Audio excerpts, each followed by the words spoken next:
జై శ్రీమన్నారాయణ స్వామి. మీ పాద పద్మాలకు నమస్కారాలు తెలుపుకుంటూ అనేక దాసోహాలు సమర్పించుకుంటూ ఈ కార్యక్రమాన్ని ప్రారంభిస్తాను స్వామి. జై శ్రీమన్నారాయణమ్మ. నేను ఇంతవరకు ఇటువంటి కార్యక్రమం ఎప్పుడూ చేయలేదు స్వామి. తొలిసారిగా ఇటువంటి కార్యక్రమం తలపెట్టాము. అయితే ఇది ఒక మీ పరిచయంతో మీ ఇంటర్వ్యూతో ప్రారంభం కావాలని సంకల్పం చేసుకుని 13వ తారీఖున మిమ్మల్ని అభ్యర్థించడం, మీరు దయతో అంగీకరించడం జరిగింది. ఇది మహదాశీర్వాదంగా భావించి ప్రారంభిస్తాను స్వామి. తప్పులుంటే క్షమించమని చెప్పి కూడా కోరుతున్నాను స్వామి. అది 78, 79 అనుకుంటాను స్వామి. తొలిసారిగా విజయవాడ సత్యనారాయణ స్వామి టెంపుల్లో అన్నమాచార్య కీర్తనలు పాడడానికి వచ్చాను. సత్యనారాయణ శివ విష్ణు టెంపుల్ 80 బాగా గుర్తుంది స్వామి. 1980 అంటే మీ ఆశ్రమం తీసుకుంది 80లో. అక్కడ మీరు త్రిదండం పట్టుకుని ఊర్ధ్వ పుండ్రాలతో సుందర దరహాసంతో ఒక యోగిరాజు కూర్చున్నారు వేదిక మీద అని దివ్యమైన ప్రకాశం వెదజిల్లుతూ కూర్చున్నారు. ఈ మహాపురుషుడి ఆశీర్వాదం తీసుకోవాలి అన్న ఆలోచన నాకు కలిగింది. వయస్సులో సరిసమానమైన స్వామి, మీ పట్ల నాకు ఒక పితృభావన, గురుభావన ఉన్నాయి స్వామి. అలా అనిపించింది నాకు ఆ రోజు చూసినప్పుడు. మీ వయసు చూస్తే 20, 21 ఆ ప్రాంతంలోనే ఉంది. మరి ఆ వయస్సు యువకుల్ని గమనిస్తే వాళ్లను ఈ హార్మోన్స్ ఎంతో కలవరపెడుతూ ఉంటాయి. ఆ వయసులో చాలా ఇబ్బంది పడుతూ ఉంటారు. మీరు ఆ మార్గం వైపు ఎలా ప్రయాణించగలిగారు? రెండోది, సన్యాసం ఎలా స్వీకరించగలిగారు ఆ వయసుకే అని నా తొలి ప్రశ్న స్వామి. అయితే మీరు దయతో చెప్పబోయే సమాధానం యువతకు ఎంతో ఉపయోగపడుతుందని నేను భావిస్తున్నాను స్వామి. 1975వ సంవత్సరం దాకా మేము చదువుకునేటువంటి రోజుల్లో ఏవో అక్కడక్కడ చిన్న చిన్న కార్యక్రమాలు చేస్తూ, ఉద్యోగం లాంటివి చేస్తూ, ఒక రకమైనటువంటి రేషనల్ ఆలోచన ధోరణితోటి మేము ఉండేవాళ్ళం. అంటే చుట్టూ ఉండేటువంటి మిత్ర వర్గం కూడా అదే రకమైనటువంటి ఆలోచన ధోరణి కలిగినది కావడం చేత మాకు కూడా అనేక విషయాల్లో రకరకాల సందేహాలు, సాధారణంగా యువతకి ఉండేటటువంటి ప్రవృత్తి మాలో కూడా అలానే ఉండేది. దేని గురించైనా ఒక రీజనింగ్ కావాలి, ఆ రీజనింగ్ ఉంటేనే దాన్ని మనం అంగీకరించాలి, లేకపోతే అంగీకరించకూడదు అనేటటువంటి ఒక భావన ధోరణి ఉంటూ ఉండేది. 1975వ సంవత్సరంలో కొన్ని కారణాల చేత మేము మా పెద్దజీయర్ స్వామి వారి యొక్క కార్యక్రమానికి వెళ్ళవలసి వచ్చింది. వారు ఇప్పుడు కాకినాడ నగరంలో ఉన్నారు, యజ్ఞ కార్యక్రమాలు చేస్తున్నారు. వారికి ఏదో కొన్ని వస్తువులు అవసరమైతే మమ్మల్ని అక్కడికి పంపించారు, ఎవరు లేకపోవడం చేత. మాకు నిజానికి అట్లాంటి వాటిల్లో పెద్దగా ప్రవేశం ఉండేది కాదు. అలాంటి వాటి వైపు కూడా మేము ఎప్పుడు వెళ్ళేవాళ్ళం కావు. కానీ అప్పుడు అవసరాన్ని బట్టి మమ్మల్ని పంపించడం చేత మేము వాటి పక్కకి వెళ్ళవలసి వచ్చింది. పెద్దస్వామి వారి యొక్క దృష్టి మా మీద 75వ సంవత్సరపు భోగినాడు తెల్లవారుజామున 4:30-5 గంటల మధ్య వారి యొక్క చూపు మా మీద పడింది. అది సాత్విక సమయం అంటారు దాన్ని. దినం మంచి దినం, సమయం చాలా సాత్వికమైనటువంటి సమయం. మహానుభావులైనటువంటి ఆచార్యుల యొక్క చూపు మా మీద పడ్డ వేళ విశేషం అయి ఉంటుంది. ఆ మర్నాడు వారు రాజమహేంద్రికి రావడం జరిగింది. రాజమండ్రిలో వారు ఉదయపు తీర్థగోష్ఠి జరిగే సందర్భంలో మాకు ఒక స్టెనోగ్రాఫర్ కావాలి అని అడిగారు. మేము అప్పటికి దాన్ని నేర్చుకుని ఉన్నాం. షార్ట్ హ్యాండ్, టైపు రెండు నేర్చుకుని ఉన్నాం అన్నమాట. సరే, వారికి పెద్ద బస్సు ఉంది. బస్సులో వాడు యాత్రలు చేస్తుంటారు. మాకు తిరగడం అంటే చిన్నప్పటి నుంచి సరదా. మాకు దేవుడు, పూజలు, ఆరాధనలు ఇలాంటి వాటితోటి మాకేమీ పెద్ద పరిచయం లేకపోయినా సరే, పెద్ద బస్సు ఉంది, తిరుగుతుంటారు ఎప్పుడూను. కనుక మనకి వీరితో పాటు ఉన్నట్టయితే మనం కూడా హాయిగా అన్నీ తిరగచ్చు, చూడొచ్చు అనే కోరికతోటి వారు అడిగినటువంటి ఆ స్టెనోగ్రఫీ మాకు వచ్చును, మీరు కావాలంటే నేను ఆ బాధ్యతను తీసుకుంటాను అని వారిని అడగడం జరిగింది. ఆ సందర్భంలో వారు కొంచెం ఆలోచించి, అయితే మీ అమ్మగారి పర్మిషన్ తీసుకుని రావాలి అని చెప్పారు. అమ్మగారిని అడిగాం మేము. కాసేపు ఆవిడ కూడా ఆలోచించి, సరే మంచిదే వెడితే, ఎందుకంటే మా ఆలోచన ధోరణి ఆవిడ కూడా తెలుసును కనుక కాస్త ఇలాంటి వారితో వెనకాతలు ఉంటే కాస్త బాగుపడతాడు అని అనిపించి ఉంటుంది వారికి. సో మమ్మల్ని వెళ్ళడానికి వారు అంగీకరించారు. 75 సంక్రాంతి నాడు స్వామివారితో కలిసి మేము బయలుదేరాం. వారు సుమారుగా 2.5 సంవత్సరాల కాలం వారితో పాటు మమ్మల్ని ఉండనిచ్చి, బహుశా అది మాకు ఒక మానసికమైనటువంటి సంస్కారాన్ని ఇవ్వడానికి అయి ఉంటుంది. అది అయిన తర్వాత మా గోపాలాచార్య స్వామి వారిని వారి దగ్గరికి చదువుకోవడానికి పంపించారు ఆశ్రమానికి. మాకు అప్పుడే ఈ వేదాంతపరమైనటువంటి అక్షరాభ్యాసం జరిగింది అక్కడ. ఆ తర్వాత 1980 ఫిబ్రవరిలో తిరుమల కొండ మీద వారు ఒక 1000 కుండాలతో ఒక యాగం జరపాలి అని సంకల్పం చేశారు. పూర్వపు రంగం అంతా దానికి సిద్ధపరిచారు. మన పివిఆర్కే గారు అప్పుడు అక్కడ ఎగ్జిక్యూటివ్ ఆఫీసర్గా ఉంటుండేవారు. 79 డిసెంబర్ 31వ తారీఖు నాడు పెద్ద స్వామివారు ఆరోగ్య కారణాల చేత వారు సిద్ధి పొందారు. అయితే అప్పటికే వారు మమ్మల్ని గోపాలాచార్య స్వామి దగ్గరికి పంపించి కొంత మాకు ఈ పరమైనటువంటి చదువు అది చెప్పి ఉండడం చేత, వారి యొక్క అనుగ్రహ విశేషం చేత, ఆచార్యుల యొక్క దయ అనేది ఎందుకు పనికిరానటువంటి ఒక ఇనప మొక్కని కూడా విలువైనటువంటి వస్తువుగా మార్చగలుగుతుంది అనడానికి మేమే మొదటి ఉదాహరణ అన్నమాట. వారి చూపు వల్ల మాలో మార్పు కలిగింది, కొంత సంస్కారం కూడా అబ్బింది. గోపాలాచార్య స్వామి వారు మాకు కావలసినటువంటి పూర్వరంగపు చదువుని అప్పటికే ఆరంభం చేసి చాలా వరకు చెప్పారు.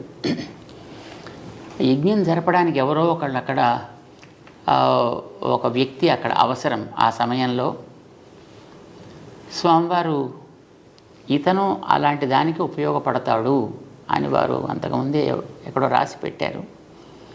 సో దాన్ని దృష్టిలో పెట్టుకుని అప్పుడు తిరుమల కొండ మీద ఉండేటటువంటి చిన్నజీయం గారుగా ఉండేవారు గోవిందరామానుజీయర్ స్వామి వారిని, మంచి వ్యక్తి చాలా. సో వారు నరిగెటపాలెం మన పెద్ద స్వామివారి యొక్క బృందావనం ఏర్పాటు చేసిన స్థానం, అక్కడికి వచ్చినప్పుడు ఇతను దానికి ఉపయోగపడతాడు అని వారు అక్కడ నిర్ణయం చేశారు. దాని తర్వాత యథాక్రమం సన్యాసాశ్రమాన్ని ఇవ్వడం అనేది జరిగిందనమాట.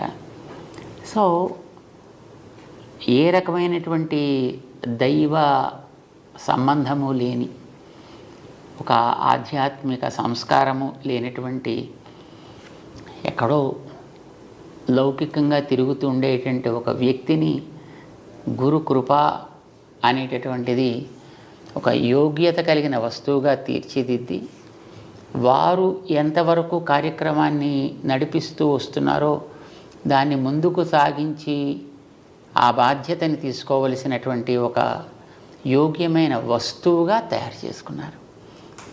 ఇందులో మా ప్రమేయం కానీ, లేకపోతే మాకుండేటటువంటి కమిట్మెంట్, మాకుండేటటువంటి శ్రద్ధ, మాకుండేటువంటి భక్తి, ఇవేవి దాంట్లో ఉండే అవకాశం అయితే ఏం లేవు.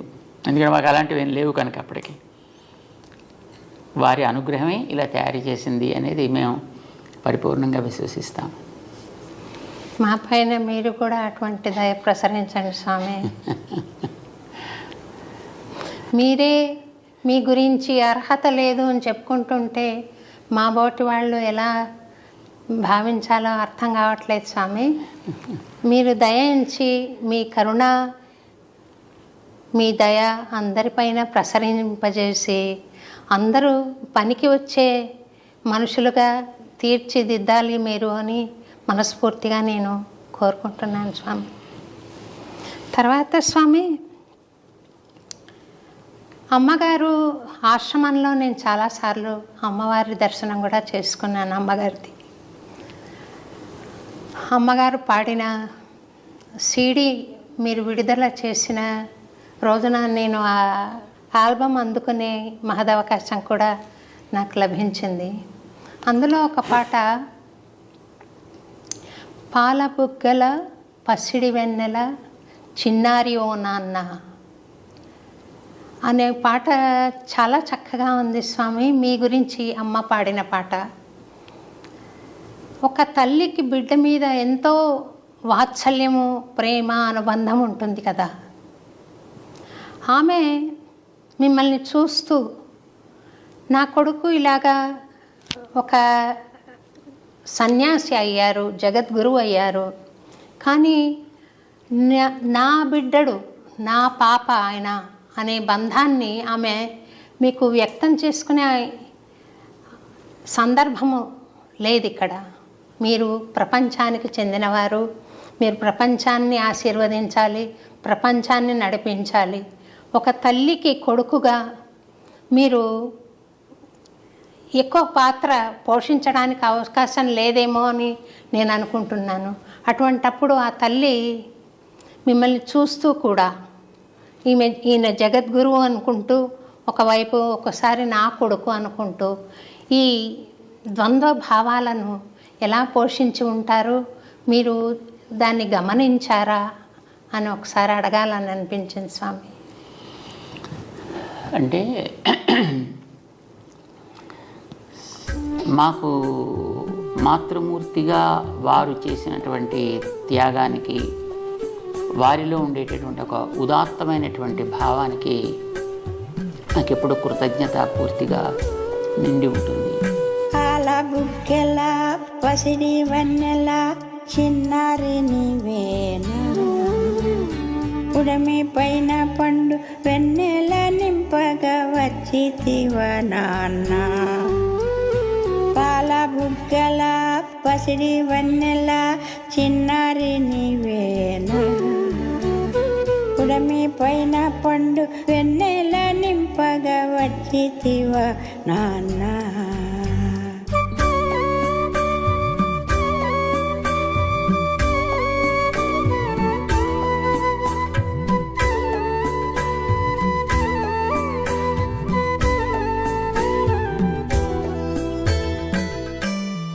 ఒకటి, వారు ఆశ్రమాన్ని స్వీకరించడానికి అంగీకరించగలగడం.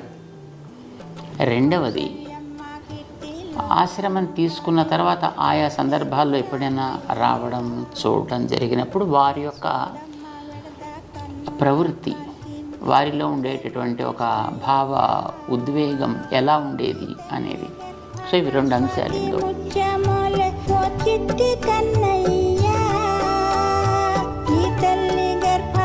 స్వాతి ముచ్చమోలే ఓ చిట్టి కన్నయ్యా, ముక్తి మార్గము చూప అవతరించితివయ్యా, జన్మ ధన్యమయ్యా, నా జన్మ ధన్యమయ్యా.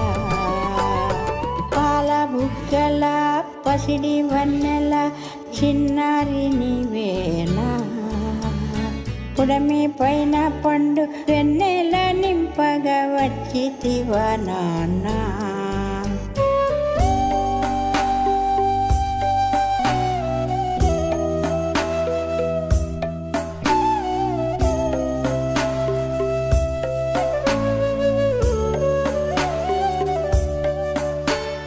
మొట్టమొదట పెద్దజీయర్ స్వామివారు అంటే మాకు ఆశ్రమాన్ని ఇలాగా తీసుకొచ్చినటువంటి మా గురువుగారు. వారే మా అమాతృమూర్తికి కూడా ఆచార్యులు. వారే పంచ సంస్కారాలు చేసి మంత్రార్థాలని ఉపదేశం చేసిన వారు. ఒకసారి 1976-77 సమయంలో అన్నమాట, మేము ఇక్కడ సికింద్రాబాద్లో లక్ష్మీనారాయణ స్వామి సన్నిధిలో పెద్ద స్వామివారు వేయించేసి ఉండే సందర్భంలో వారు అమ్మగారు అక్కడ ఉండేటప్పుడు వారిని అడిగారు, మేము ఇతన్ని ఈ మార్గంలోకి తీసుకోవడానికి మీకేమైనా అభ్యంతరమా అని అడిగారు. సర్వము నిండిన వాసుదేవుని తలచు శ్రీసుకుని ఓయేమో, రామనామము వినగా రోమాలు పులకించు హనుమయ్య ఓయేమో, కలిబలము నడతగా చైత్రయాత్రలు చేయు రామానుజునివేమో, కలిబలము నడతగా చైత్రయాత్రలు చేయు రామానుజునివేమో, ఎవరైనా కానిమ్ము నా సంపత్పుత్రుడ చల్లంగా వర్ధిల్లు, నీవెవరైనా కానిమ్ము నా సంపత్పుత్రుడ చల్లంగా వర్ధిల్లు. అయితే వారు ఆచార్యులుగా ఈ రకమైనటువంటి పరిస్థితిని వేసినప్పుడు ఆవిడ నాకైతే మీరేది మంచిది అని అనుకుంటే ఆ మార్గంలో మీరు నడిపించడానికి మీకు అన్ని అధికారాలు ఉన్నాయి కనుక మీ ఆజ్ఞ మాకు శిరోధార్యము అని ఆవిడ అంగీకారాన్ని తెలియజేశారు. ఇది మొదట. రెండవది, చదువుకోవడానికి లౌకికమైనటువంటి చదువులతో అంతకుముందు ఉండేటటువంటి ఏదో చిన్న చితుకు ఉద్యోగాలు చేస్తుండేటువంటి ఒక వ్యక్తి అది కూడా వదిలిపెట్టేసి ఇలాగ వెంట వెళ్ళాలి అని అడిగినప్పుడు ఆవిడకి అనిపించి ఉంటుంది, బహుశా ఇలా వెడితేనన్నా ఈ పిల్లాడు బాగుపడతాడు అని అనిపించి ఉంటుంది ఆవిడకి. అందుకోసం వెళ్ళమన్నారు. అలా వెళ్ళమని అనగలగడం అనేది ఒక మహోపకారంగా మేము భావిస్తాం. ఇక మూడవది, వారు పెద్ద స్వామివారు సిద్ధి పొందిన తర్వాత ఈ ఆశ్రమంలోకి ఇంకా నిజంగా ప్రవేశించాలి అని అనుకున్నప్పుడు ఆవిడ మనస్ఫూర్తిగా ఆశీర్వదించి ఆచార్యుల యొక్క సంకల్పాన్ని చక్కగా నెరవేర్చాలి, దిగంతాలకి వ్యాపింప చేయాలి, ఇదే ఆశీర్వచనం చేశారు ఆవిడ. పసిడి వన్నెల చిన్నారి నీవేనా, పుడమి పైన పండు వెన్నెల నింపగా వచ్చితివా నాన్న.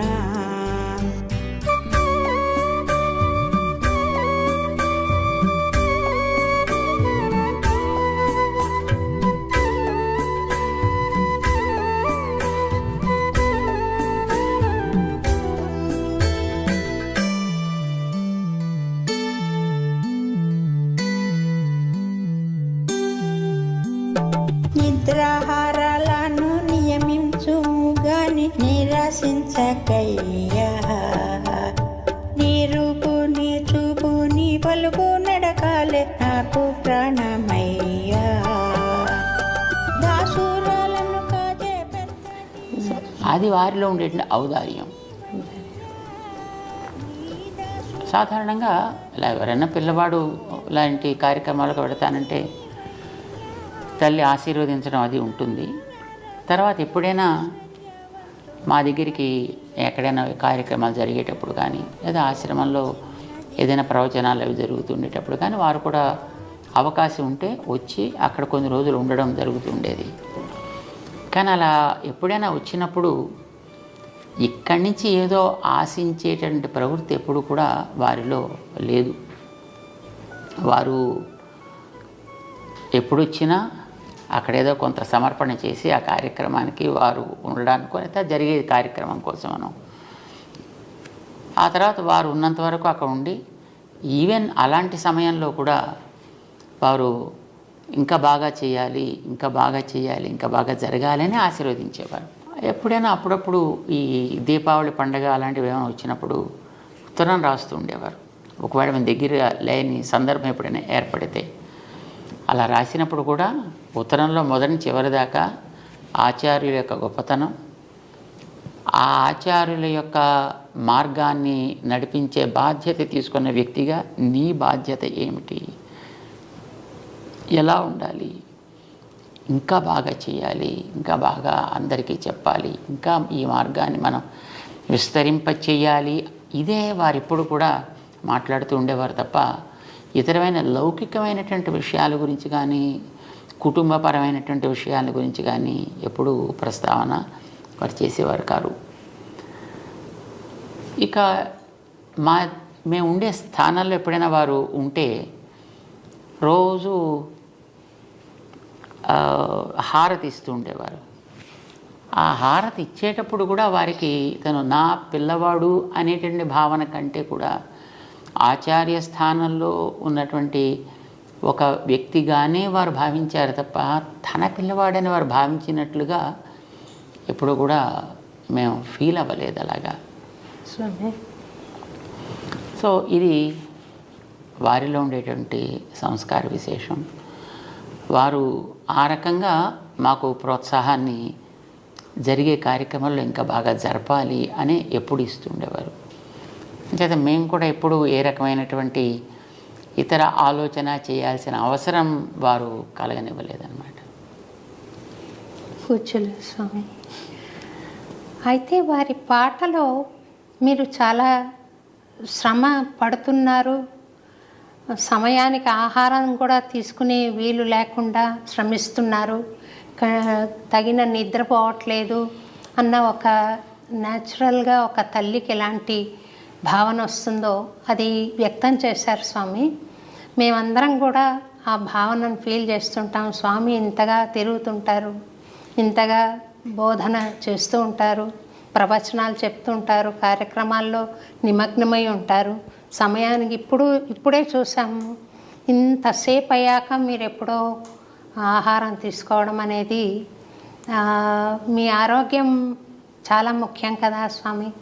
మీరు క్షేమంగా ఆరోగ్యంగా ఉంటే ఇంకా ఎన్నో ఏళ్ళు మీరు సేవ చేయడానికి వీలవుతుంది అన్న భావన కలుగుతుంది స్వామి. ఆమెకు కూడా ఉందేమో ఆ మాట మీరు కొంచెం గమనించాలి. తల్లిగా వారికి ఆ రకమైన భావన ఉండడం అనేది సహజం. ఎవరికైనా ఒక అభిమానం ఉండేటప్పుడు ఆ వ్యక్తి ఎప్పుడు కూడా ఆరోగ్యంగా ఉండాలి, సుఖంగా ఉండాలి అని అనిపిస్తుంది. అయితే వారి యొక్క అభిమానం అనేటటువంటిది మాకు ఒక గొప్ప ధైర్యం. మేము చేయవలసిన కర్తవ్యాలు, మేము చేయవలసిన బాధ్యతలు మాకు ఉంటాయి కనుక దాన్ని మేము ఎప్పుడు కూడా అది కష్టం అని అనుకుంటే అనారోగ్యానికి దారితీస్తుంది, అది ఇష్టం అని అనుకుంటే ఆనందంగా ఉంటుంది. చాలా కరెక్ట్ స్వామి అన్నమాట. ఏదైనా ఇది మనది, మన పని అని అనుకున్నప్పుడు దానికి రాత్రి పగలు, నిద్ర, ఆహారం, ఆకలి అనేవి సెకండరీ అవుతాయి. ఇది మనకేదో ఒక ఉద్యోగం లేకపోతే ఏదో మనకు ఒక బాధ్యత మన ఎత్తి మీద పడింది, అబ్బా కొండ బరువు మొయ్యాలి అని అనిపిస్తే మాత్రం అందులో ప్రతి క్షణం కూడా అది మనకి మానసికమైనటువంటి ఒక క్లేశాన్ని కలిగిస్తుంది. ఏదైనా నాది ఇది అని అనుకున్నప్పుడు అది బహుశా అది ఎప్పుడు కష్టాన్ని అనిపించదు. అంచేత మేము ఏదైనా పనుల్లో ఉండేటప్పుడు ఒక్కొక్కసారి మాకు రాత్రి 1 గంట 2 అయిపోతూ ఉంటుంది. దాని తర్వాత ఎప్పుడైనా ప్రసాదం తీసుకోవడానికి ఒక్కోసారి సమయం కుదరదు. ఏదో బయటికి వెళ్ళి జనాలతో తిరుగుతుంటే ఇంకా అది పూర్తి అయిన తర్వాత తప్ప లోపలికి రావాలి అని అనిపించదు. అక్కడ ఒక 10 మంది జనం ఉంటే ఆ 10 మందిని మనం క్లియర్ చేసేసి వాళ్ళని పంపిస్తే తర్వాత మనం ఏదో మన కార్యక్రమం చూసుకోవచ్చు అని అనిపిస్తుంది. బయట ఒకళ్ళు మన కోసం ఎదురు చూస్తూ కూర్చున్నారు అంటే అది కొంచెం మాకు రెస్ట్లెస్గా అనిపిస్తుంది. సో వీలైనంతవరకు ఎప్పుడు కూడా అలాగ బయట ఉండేవాళ్ళని క్లియర్ చేసేసాకనే తర్వాత మేము మా కార్యక్రమాలకు పెడుతుంటాం. కొంచెం ఆలస్యం అయితే అవుతుందని అనే ఉద్దేశంతో. ఇది సహజంగా ఉండే ప్రేమ కలిగిన వాళ్ళకి అది అయ్యో కష్టం అని అనిపిస్తుంది. అది సహజం. బట్ అది బహుశా మేము అనుకుంటాం అది ఒక రకమైన ఆశీస్సు అని అనుకుంటాం. అయితే స్వామి, ప్రకృతి ధర్మం ఒకటి ఉంటుంది కదా శరీరం మీద. అందుకని మేమేం అనుకుంటున్నాం అంటే, మీ భక్తులు, మీ అనుయాయులు మేమంతా ఏమనుకుంటామంటే, అర్చక స్వాములు తిరుపతిలో స్వామిని కొలువు ఉన్న సేవలో ఆశీర్వదిస్తారు. నిత్యైశ్వర్యో భవ అని. మీకు దీర్ఘాయుష్షు కలిగి మీరు నిరంతరము ఈ సేవలో నిమగ్నమై ఆరోగ్యంగా ఆనందంగా ఉండాలి అని మేమంతా కూడా స్వామికి అనేక ప్రార్థనలు చేస్తాం స్వామి. అదే అదే అదే మాకు బలం, అదే మాకు నిజమైన ఆహారం, అదే మాకు నిజమైన సంతోషం కూడా కలిగిస్తూ ఉంటుంది. ఏదైనా మనకి ఇందాక అనుకున్నాం కదా, సంతోషము అని అనుకున్నప్పుడు ఏది మనకి కష్టాన్ని కలిగించదు, ఆరోగ్యంగానే మనకి ఉంచుతుంది. ఇంతకాలం మేము సుమారుగా ఇప్పటికీ 40 సంవత్సరాల పైగా ఈ కార్యక్రమాల్లో మేము తిరుగుతున్నాం, చేస్తున్నాం. ఎప్పుడైనా ఒంట్లో ఏదో జ్వరం లాంటిది ఏదో వచ్చి పడుకోబెట్టేస్తే తప్ప, లేకపోతే మనకి సెలవు అంటూ ఏముండదు. Weekly holidays, fortnightly holidays, annual holidays అనేవి మనకి ఏముండవు. ఇప్పుడు కూడా ఏదో కార్యక్రమంలో మనం తిరుగుతూ ఉండడమే. మనకి 24/7 కార్యక్రమాలు నడుస్తూ ఉంటాయి. మాకు ఒకసారి విజయవాడలో ఉండేటప్పుడు అనుకుంటాను, అందరితోటి మాట్లాడేసి సుమారుగా అప్పటికి రాత్రి 12:30 ఎంతో అయింది. అప్పుడు అందరూ వెళ్ళిపోయారు కదా, ఇంకా మళ్ళీ ఇంకా లోపలికి వెడదాము అని మేము అనుకుంటున్నాం. ఇంతలో అప్పటికి శ్రీశైలం దేవస్థానంలో వేద పండితులుగా ఉండేవారు ఒక ఆయన, విశ్వనాథ అవధాని అని, అధర్వవేద పండితులైన. మాకు చిన్నప్పటి నుంచి మంచి మిత్రులు. మన పెద్ద స్వామివారి కార్యక్రమాల్లో వారు పారాయణ చేస్తూ ఉండేవారు, మేము మిగతా కార్యక్రమాలు మేము చూసుకుంటూ ఉండేవాళ్ళం. సో ఆ రకంగా మాకు చక్కటి మైత్రి ఉంది. వారు అప్పుడు ఎటో యాత్ర చేస్తూ రాత్రి 12:30 తర్వాత వచ్చారు. సరే మేము లోపలికి వెళ్ళాలనుకుంటున్నాం, ఇంతలో ఆయన వచ్చారు. అప్పుడు అక్కడ ఉండేటువంటి వాళ్ళు, అయ్యో త్వరగా ఇంకా ఎప్పటికీ ఆలస్యం అయిపోయింది, విశ్రాంతి తీసుకోవాలి అంటే, ఆ వచ్చిన ఆయన అన్నారు, స్వాముల వారికి విశ్రాంతి ఏమిటి? స్వాముల వారు మా అలాంటి వాళ్ళ కోసం ఎప్పుడు ఉండాలి కదా, అంచేత వారికి ఇదే విశ్రాంతి అన్నారు వాళ్ళు. మాకు ఇప్పుడు అట్లానే అనిపిస్తుంది. మాకు నాకు గుర్తుంది స్వామి, 91లో అనుకుంటా సిద్దిపేట వచ్చాం మిమ్మల్ని రవీంద్ర భారతిలో జరిగే అన్నమాచార్య జయంతి ఉత్సవానికి ఆహ్వానించడానికని. మీరు తొలిసారిగా రవీంద్ర భారతి ప్రాంగణంలో పాదం మోపారు. చాలా సంతోషం కలిగింది. ఆ రోజు పిలవడానికి వచ్చిన రోజున రాత్రి నుండి పగలు 4:30 దాకా నేను ప్రశ్నలు అడుగుతున్నాను స్వామి, మీరు జవాబులు చెప్తున్నారు. అరౌండ్ 4:30 మీ శిష్యులు వచ్చి తిరువారాధనకు టైం అయిందంటే అప్పుడు లేచారు. మళ్ళీ కంటిన్యూ అయిపోయింది మీ దినచర్య.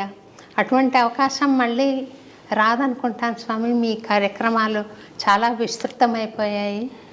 అది ఒక అద్భుతమైన జ్ఞాపకంగా, అనుభూతిగా, ఆశీర్వాదంగా నాకు గుర్తుండిపోయింది స్వామి. మీరు చెబుతుంటే నాకు అది గుర్తొచ్చింది స్వామి. సమయపాలన అంటే ఇది నిద్రకు ఉపకరించే సమయం అని కానీ, ఆహారానికి నియమిత సమయం కానీ మీరు చూసుకోకుండా 10 మంది మేలు కోసం ఈ ప్రవచనాలు చెప్పడం కానీ, కార్యక్రమ నిర్వహణ కానీ, వైదిక కార్యక్రమాలు కానీ చేయడం, ధార్మిక కార్యక్రమాలు చేయడం కానీ జరుగుతుంది. అంటే సాధారణంగా ఈ ఏదో ఉదయం బ్రేక్ఫాస్ట్ ఇన్నింటికి, లంచ్ ఇన్నింటికి, స్నాక్స్ ఇన్నింటికి, డిన్నర్ ఇన్నింటికి, ఎగ్జాక్ట్గా పడక ఇన్నింటికి, లేవటం ఇన్నింటికి అని అలా పెట్టుకుంటారు అనుకోండి. అలా వెరీ స్ట్రిక్ట్గా పాటించాడు కొందరు ఉంటారు. అలాంటి వాళ్ళకి ఏదో కారణం చేత ఎప్పుడైనా ఒకసారి కనుక ఆ సైకిల్ డిస్టర్బ్ అయితే వాళ్ళ హెల్త్ శుభ్రంగా అప్సెట్ అయిపోతుంది. సో అప్పుడు మాలాంటి వాళ్ళకి అనుకోండి, మాకు ఇలాంటి వాటి వల్ల హెల్త్ అప్సెట్ అవ్వడం అనేటటువంటిది ఉండదు. ఎందుకంటే మాకు అన్టైమ్లీయే టైమ్లీ. ఎప్పుడు పడుకోవడం అనేది ఒక్కొక్కసారి మేము 3ంటికి పడుకుంటాం అనుకోండి, మళ్ళీ పొద్దున్న 5ంటికి కార్యక్రమం ఉందంటే మళ్ళీ మేము వెంటనే లేచి మళ్ళీ పరిగెట్టాల్సి వస్తుంది. సో అప్పుడు మరి నిద్ర ఎక్కడ పోతారు? బాడీకి నిద్ర కావాలి కదా. అంటే ఇలా మాట్లాడుతూనే ఒక్కోసారి నిద్రపోతుంటాం, నడుస్తూ నిద్రపోతుంటాం. మీకు ఏదైనా యోగ సూక్ష్మం తెలుసేమో అని నేను అనుకుంటున్నాను స్వామి. మనకంటూ ఏది ఉండదు అని అనుకోవడం యోగ సూక్ష్మం. స్వామి, మనం ఉండేది సమాజం కోసం. సమాజం అనేది దైవ స్వరూపం అని మేము భావిస్తాం. భగవంతుడి యొక్క దివ్యమంగళ విగ్రహమే ఈ సమాజం అంతా, ఈ ప్రపంచం అంతా. మనం దాంట్లో ఉన్నాము అని అంటే మనం భగవంతుడి కోసం ఉన్నామని అర్థం. మనం దాంట్లో పనిచేస్తున్నాం అంటే భగవంతుడి సేవలో ఉన్నాము అని అర్థం. సో అల్టిమేట్లీ ఎప్పుడైనా చేరాల్సింది అక్కడికే కదా. అది మనం ఇక్కడ ఉండగా చేయగలుగుతున్నాము అనే భావన మనకు కలిగితే I think that becomes a very very tremendous yoga. That it self is a great yoga. భగవద్ రామానుజుల వారు విశిష్టాద్వైత సిద్ధాంతాన్ని ప్రపంచించారు కదా స్వామి. ఆ సిద్ధాంతం యువతకు అర్థమయ్యే విధంగా క్లుప్తంగా మనం ఏమైనా చెప్పడానికి మీరు ప్రయత్నం చేస్తారా? యాక్చువల్లీ మేము చెప్పేదంతా అదే. ఇప్పుడు ఈవేళ యువత చేసే పని ఏమిటి? వైజ్ఞానికంగా ముందుకు సాగడం. విజ్ఞానం యొక్క గోల్ ఎలా ఉంది ఇప్పుడు ఈ రోజుల్లో? నీళ్లు కలుషితం అవుతున్నాయి, గాలి కలుషితం అవుతుంది, నేల కలుషితం అవుతుంది, చెట్లు కలుషితం అవుతున్నాయి, జంతువులు కలుషితం అవుతున్నాయి, గాలి కలుషితం అవుతుంది. ఇవన్నిటినీ మళ్ళీ మనమే వెనక్కి తీసుకుంటూ మనం కూడా కలుషితం అయిపోతున్నాం. సో భావితరానికి శక్తివంతంగా అందాల్సినటువంటి యువత ఈ రకమైనటువంటి వాతావరణంతో నిజానికి నిర్వీర్యం అవుతోంది. అలా కాకూడదు. శక్తివంతంగా ముందుకు సాగాలి. ముందుకు సాగాలంటే నీళ్ళని కలుషితం కాకుండా చూసుకోవాలి, నేలని కెమికల్స్ తోటి పాడవకుండా చూసుకోగలగాలి, చెట్లు చేమలు లాంటి వాటిని వాటి యొక్క సహజతని కోల్పోయి అవి ఎందుకు పనికిరానివి అవ్వకుండా ఉండేట్టుగా చూసుకోవాలి. ప్రతి ప్రాణిని ఇప్పుడు ఈవేళ మనం ఏదైతే ఈకో ఫ్రెండ్లీ అని అంటున్నాం మనం, లేదా న్యాచురల్ వే అని అంటున్నాం. ప్రకృతి ఏదో సహజమైనటువంటి వ్యవసాయాలు అని అంటున్నారు. ఇవన్నీ వ్యక్తికి ఆరోగ్యాన్ని బలాన్ని ఇచ్చేవి అని అంటున్నారు కదా. ఇది ఈవేళ పాడు చేశాం కనుక దాన్ని మళ్ళీ బాగు చేసుకోవడం కోసం ఆరంభించిన స్లోగనా కాదు. మనకి వీటన్నిటినీ కూడా మనం పాడు చేసుకోకుండా జాగ్రత్తగా ఉంచుకోవాలి. తద్వారా మనని కూడా మనం సమర్థులుగా తయారు చేసుకోగలగాలి అనేది విశిష్టాద్వైతానికి మాత్రమే తగుతుంది. ఎందుకనంటే మనం విశిష్టాద్వైత సిద్ధాంతము అని ఏదైతే చెప్తున్నామో రామానుజుల వారు లోకానికి చూపించినటువంటిది, దాంట్లో ఈ కనిపించేదంతా కూడా ఈ ప్రపంచం అంతా అది తిరిగే ప్రాణులు, తిరగని వస్తువులు, ఈ జంతువులు, ఆ జీవులు అనే ప్రశ్న లేదు. ఇవన్నీ కూడా ఆయన యొక్క శరీరము. వాటి అన్నిటిని కూడా ఒకనాడు ఆయన చిన్నగా తనలో పెట్టుకున్నాడు. ఈవేళ వాటన్నిటిని పెద్ద చేసి వాటిలో తానున్నాడు. ఇది విశిష్టాద్వైతం అంటే ఇన్ బ్రీఫ్. ఎగ్జాంపుల్ ఏంటంటే ఒక గింజని మనం నేలలో వేసినప్పుడు దాంట్లోంచి పెద్ద చెట్టు వస్తుంది. చెట్టులో ఆకులు, కొమ్మలు, రకరకాల రంగులు, వాసనలు, పువ్వులు, పండ్లు, రుచులు ఇవన్నీ మన దాంట్లో చూస్తాం. కానీ ఇవన్నీ గింజలో ఉన్నాయి. ఇవన్నీ గింజలో ఉండేటప్పుడు గింజ తనలో పెట్టుకుని ఉంది. ఇవన్నిటిని తనలోంచి పైకి తీసుకొచ్చిన తర్వాత ఈ గింజ యొక్క సంస్కారంతో అది ప్రతి అణువులోనూ వ్యాపించి ఉంది. అది ఆకుల్లో ఉంది, చిగుళ్ళల్లో ఉంది, బ్యార్క్లో ఉంది, రూట్స్లో ఉంది, అన్నిట్లో కూడా మళ్ళీ ఆ గింజ లక్షణాలు దాంట్లో వ్యాపించి ఉన్నాయి. మరి అంత విస్తరించింది ఇంత గింజలో మొట్టమొదట మనకు కనిపించకుండా ఉంది. ఆ కనిపించకుండా ఉండేది ఇప్పుడు కనిపించే దశలోకి వచ్చింది.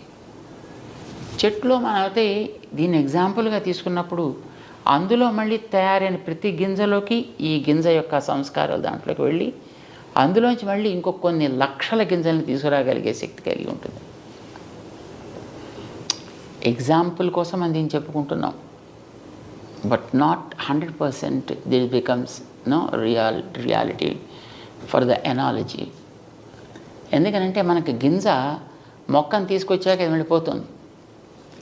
కానీ ఈ ప్రపంచానికి అంతటికీ గింజ దైవం, భగవంతుడు. తనలోంచి ఇవి పైకి తెస్తాడు. పైకి తెచ్చిన తర్వాత వాటి లోపల మళ్ళీ తన శక్తితోటి ఉండి నిలబెడతాడు. మళ్ళీ వెనక్కి తీసుకుంటూ ఉంటాడు. ఇలా తానే వీటన్నిటిలోనూ ఉన్నాడు అనుకున్నప్పుడు నువ్వు నీళ్ళని నీళ్లుగా చూడకు, నీళ్ళని దైవం యొక్క అంశగా చూడు. నేలని నేలగా చూడకు, దైవపు అంశగా చూడు. జంతువుని జంతువుగా చూడకు, దైవపు అంశగా చూడు. నిన్ను కూడా నువ్వేదో మనిషివి అని అనుకోకయా, దైవం యొక్క అంశగా నిన్ను భావన చేసుకో. సో ఈ భావన నీలో కలిగితే మన చుట్టూ ఉండేటువంటి దేన్ని మనం నాశనం చెయ్యం. అన్నిటిని జాగ్రత్తగా చూసుకోవాలని అనిపిస్తుంది, అన్నిటినీ ప్రేమించాలని అనిపిస్తుంది, దేన్ని ద్వేషించాలనిపించదు. ఎక్కడ లోపం ఉన్నా సరి చెయ్యాలనిపిస్తుంది. మంచిగా ఉండేదాన్ని చూస్తే ఈర్ష్య కలగదు, ఆనందం కలుగుతుంది. ఇప్పుడు యువతకు కావాల్సింది అది కదా. యువత నేను, నాది, నా కోసం ఇలా పెరుగుతోంది. ఇప్పుడు విజ్ఞానం పెరుగుతున్న మాట వాస్తవం. కానీ ఈ విజ్ఞానానికి పంచుకోవడం అనేటటువంటిది పోయింది. సెల్ఫ్ సెంట్రిజం పెరిగిపోతుంది, విచ్ ఈజ్ రియలీ హార్మ్ఫుల్. నేను బాగుపడాలంతే. నేను బాగుపడడం కోసం అవసరమైతే ఎంత వినాశానికైనా నేను సిద్ధం, చివరికి ఆత్మాహుతికైనా సిద్ధం అనే స్థితిలోకి వెళ్ళిపోతుంది. సో ఒక రకంగా దైవాన్ని కలపకుండా సాగించేటటువంటి విజ్ఞాన వికాసం తీవ్రవాదానికి, వినాశానికి దారితీస్తోంది. అలా తీయకుండా ఉండాలి అని అంటే దైవాన్ని దానికి తోడు చేసుకోగలిగితే అక్కడ వ్యక్తిలో వినయం కలుగుతుంది, ఒక మమత పెరుగుతుంది. సో కావలసింది ఇది విశిష్టాద్వైతం చెప్పేది. దానికి మన బాడీని మనం ఎగ్జాంపుల్గా చెప్తాము ఎప్పుడు. ఇప్పుడు మన శరీరంలో ఎన్నో అవయవాలు ఉన్నాయి. ఒక్కొక్క దానికి పని వేరు, ఒక్కొక్కటి ఉండే స్థానం వేరు. కానీ నేను అన్నిటినీ ప్రేమిస్తాను. అన్నీ నా బాగు కోసం, నా ఆనందం కోసం పనిచేస్తాయి. అలా చేస్తుంటేనే నేను ఆరోగ్యంగా ఉంటా, అవి ఆరోగ్యంగా ఉంటాయి. ఒకవేళ అది నా కోసం పని చేయకపోతే దాన్ని డాక్టర్ గారి దగ్గరికి వెళ్ళి యాంపుటేట్ చేయడం లాంటిది ఏదో చేస్తాను దాన్ని. సో ఇది ఒక రైట్ ఎనాలజీగా మనం తీసుకోగలిగితే మన అందరం కూడా all of us are different parts of that universal power. దేవుడు అని మనం పేరు పెట్టి పిలుస్తున్నాం దానికి. వేదాలు చెప్పే కనుక దాన్ని నారాయణ అని మనం అంటాం. మనం అంతా కూడా దాంట్లో భాగాలు. చెట్లు, నీళ్లు, నిప్పులు, గాలి, జంతువులు అన్నీ దాంట్లో భాగాలే. కనుక దేన్ని కూడా మనం అనాదరించడానికి వీల్లేదు, దేన్ని కూడా అబ్యూస్ చేయడానికి వీల్లేదు. ప్రతిదాన్ని జాగ్రత్తగా చూసుకోవాలి, ఒకదానితో ఒకటి తోడు పడగలిగేటట్లుగా ఉండాలి అనేది విశిష్టాద్వైతపు సారాంశం. అంచేత మనకి కనిపించే ఇదంతా వేరు, నేను వేరు కాదు, అది కూడా నాతో ఒక భాగం. నేను కూడా దాంట్లో ఒక భాగాన్ని. ఇది మన యువతలో కనుక కలగలిగితే ఐ థింక్ సెల్ఫ్ డిసిప్లిన్ ఒకటి ఏర్పడుతుంది వ్యక్తుల్లో. రెండవది ఏ టెండర్నెస్ ఇన్ ద హార్ట్, హృదయ స్పంది అవ్వగలిగేటువంటి భావనాధార బయలుదేరుతుంది. ఇది సాగాలి. ఇది ఎంతెంత సాగితే ఆ ప్రవాహం కింద ఉండే అంతరాలన్నీ కూడా కవర్ అయిపోతాయి. ఇప్పుడు నీటి ప్రవాహం పెరిగితే నేల మీద ఉండే హెచ్చుతగ్గులన్నీ కూడా కనిపించకుండా పోయినట్టుగా వ్యక్తిలో ఉండేటటువంటి ఈ దైవీ భావన యొక్క ప్రవాహం ఎంత పెరిగితే ఈవేళ మన సమాజంలో జాతులు, కులాలు, మతాలు పేర్లతో కలిగే అంతరాలన్నీ నశిస్తే నిజంగా అప్పుడు ఎంత అద్భుతమైనటువంటి సమాజాన్ని మనం తయారు చేసుకోవచ్చు. ఇలా తయారు కావడానికి విశిష్టాద్వైతం ఒకటే మనకి దారి చూపించగలిగేది. దీన్నే మనం అర్థం చేసుకోవడమే ప్రయత్నం చేయాలి. యువతకి దీన్ని అందుకోగలిగేటువంటి రుచి కలిగించాలి. ఈ రుచి, దీనికి సైంటిఫిక్ ప్రాసెస్ ఉందా లేదా అనేటటువంటిది ఒక జనరల్ ఆలోచన. సో మేమంటాం, ఇప్పుడు టెంకలోంచి చెట్టు వస్తుంది, నీకు సైన్స్ ఎందుకు, దానికి ఎవరికి కావాలి, దానికి ఫిలాసఫీ ఎందుకు, దానికి తీసుకెళ్ళి టెంక నేలలో పారిస్తే కొన్ని రోజుల తర్వాత ఆటోమేటిక్గా దాంట్లోంచే మొలక వస్తుంది. సో ఈ సిద్ధాంతాలని మనం ఏదో ఒక రకంగా చదువు ద్వారా కావచ్చు, లేదు వాడికి వినగలిగేటటువంటి ఏదో ఒక మార్గం ద్వారా వాళ్ళ చెవుల్లో కనుక మనం దీన్ని వేయగలిగితే ఇది క్రమంగా ఒకనాటికి అది మొలకెత్తి మహామానై పెరగచ్చు. చాలా బాగుంది స్వామి. ఆ మంచి రోజు వస్తుందని ఎదురు చూద్దాం స్వామి. తప్పకుండా రావాలి కదా, అది రావాలి. నేను ఒకసారి నాకు రాఖీ తమ్ముడు అక్కడ ఉన్నాడు స్వామి. వాడి పెళ్లి చూపులకు వెళ్ళాను. ఆ అమ్మాయిని తీసుకొచ్చారు. వాళ్ళ ఇంట్లో ఒక అరలో ఎర్ర మూట, ఒక పెద్ద మూట ఉందన్నమాట. నాకు దాని మీద ఆశ్చర్యం కలిగింది. ఏమిటి పూజా మందిరంలో ఆ మూట అని అడిగాను. అది భగవద్గీత అండి అన్నది. చదువుతావా నువ్వు అని అడిగితే లేదు పూజ చేస్తాము అన్నది.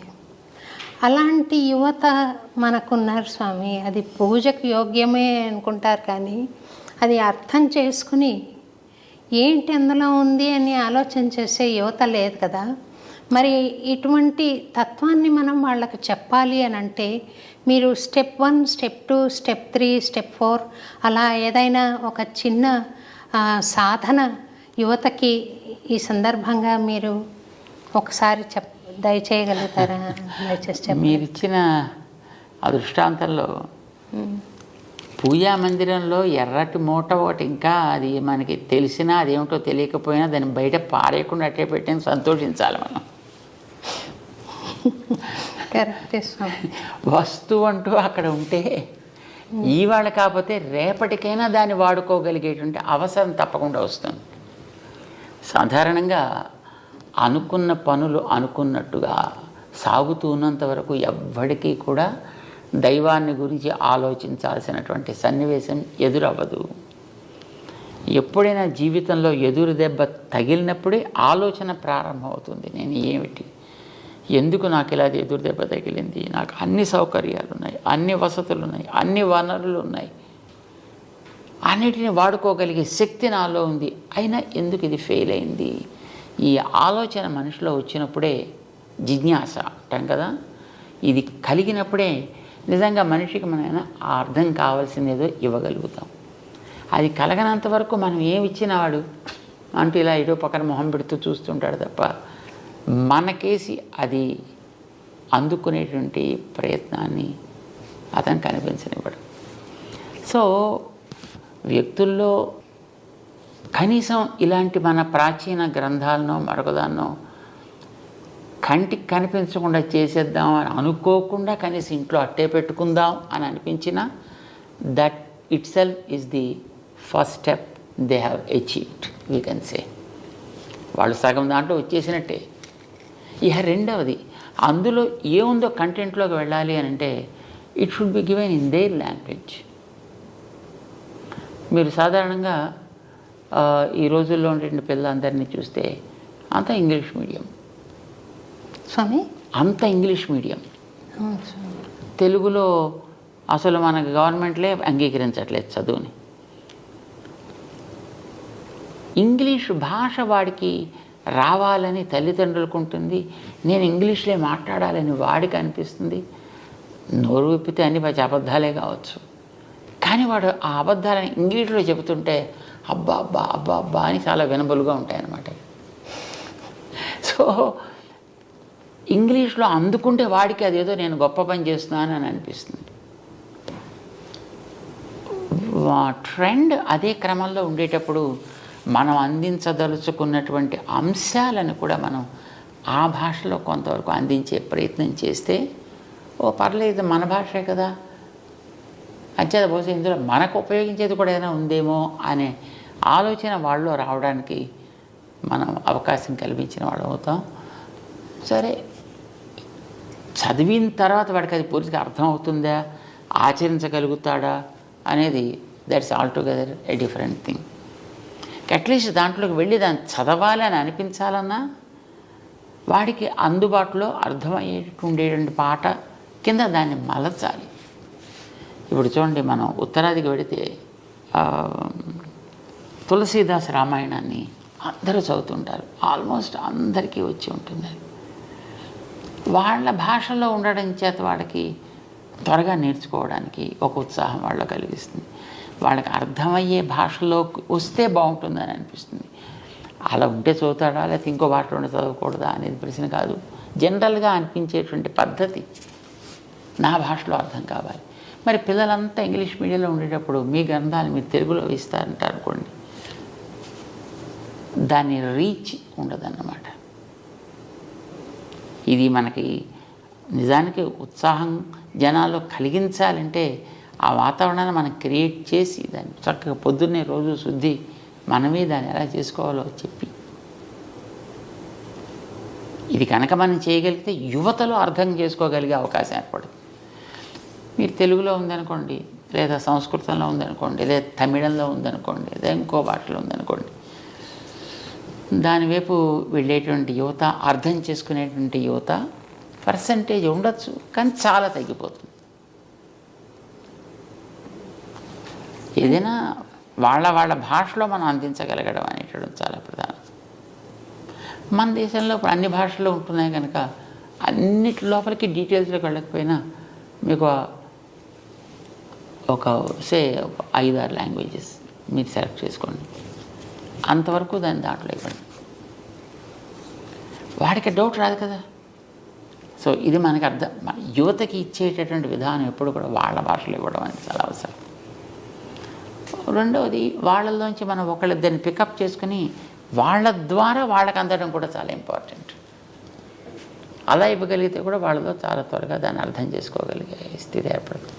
నవేడేస్ ఆల్సో యువతలో కూడా చాలా బుద్ధిమంతులైనటువంటి పిల్లలు ఉన్నారు, చక్కగా గౌరవించేటువంటి వాళ్ళు, మంచిగా దాన్ని పైకి తీసుకువెళ్ళాలనుకునేవాళ్ళు లేకపోవడం అయితే లేదు. కానీ మీరు అన్నట్టుగా విజిబిలిటీ అది మనకి తగ్గుతున్నారు.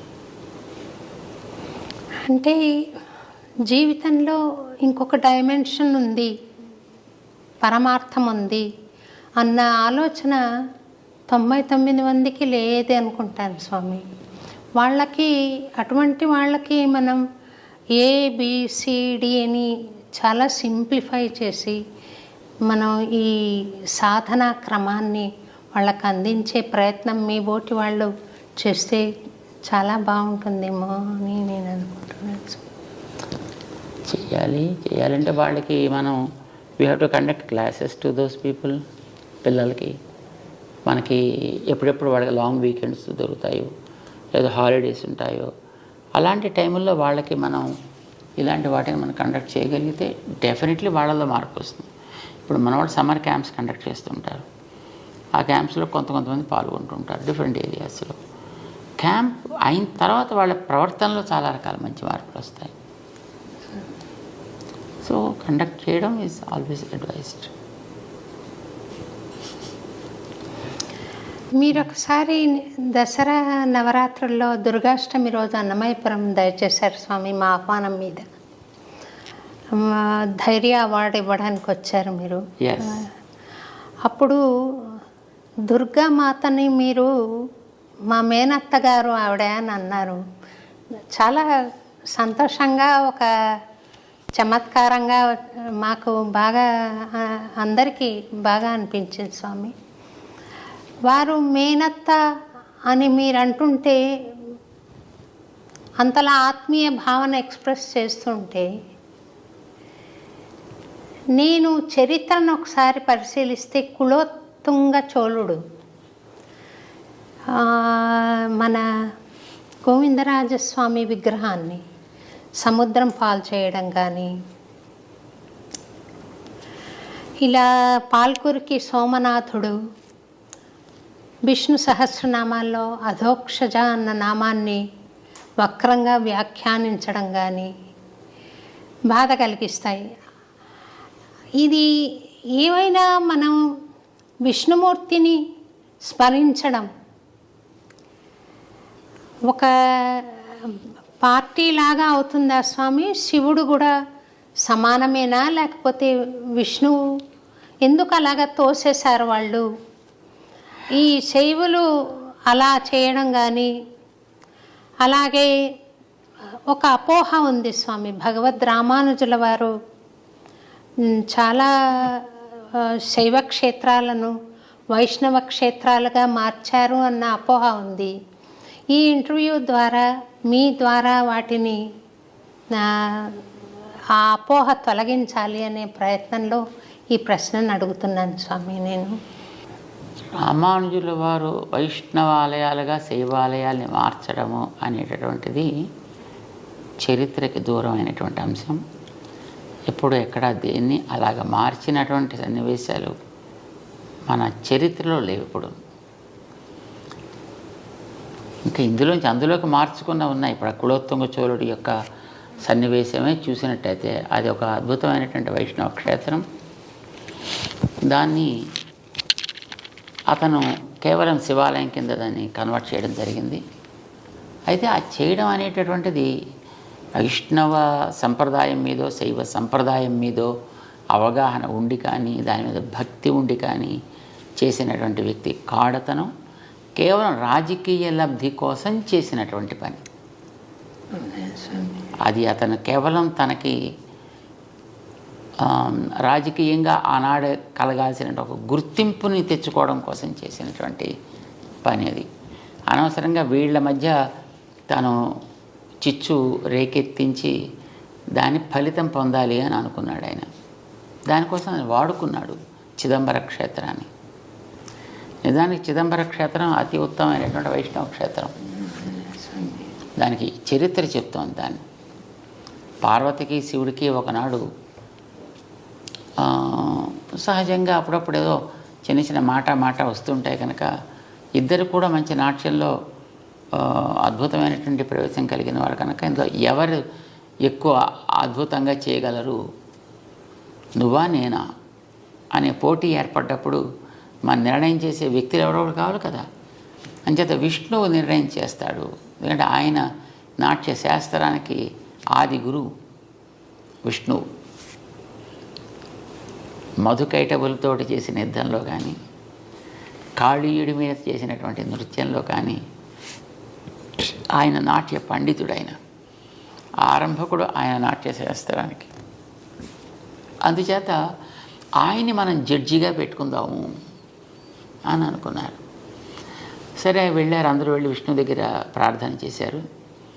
చేస్తే తప్పకుండా నేను వస్తా. అయితే దానికి ఇలాంటి సన్నివేశంతో ఒక స్థానాన్ని, ఒక మండపాన్ని, సభా మండపాన్ని, దాని చిదంబరానికి సభా మండపం అని పేరు. దానికి ఒక సభా మండపాన్ని ఏర్పాటు చేయండి. ఒక కనక సభ అంటారు దాన్ని. ఒక బంగారుమయమైనటువంటి సభా మండపాన్ని ఏర్పాటు చేయమని చెప్పాడు ఆయన. ఏర్పాటు చేశారు.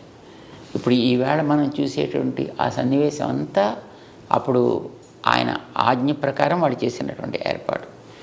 దాంట్లో ఈయన నేను పబళించి ఉంటాను, మీరు చేస్తూ ఉండండి, దాంట్లో నిర్ణయం చేస్తా అన్నాడు ఆయన. సభని నిర్మాణం చేసిన తర్వాత విష్ణువు అక్కడికి వచ్చి అక్కడ ఉంటే అప్పుడు పార్వతీ శివులు ఇద్దరు కూడా పరమేశ్వరులు ఇద్దరు కూడా నాట్యం చేయడం ప్రారంభం చేశారు. ఎంతకాలం చేశారనేది మనకు తెలియదు ఇదమిత్తంగా, కానీ చాలా కాలం జరిగింది.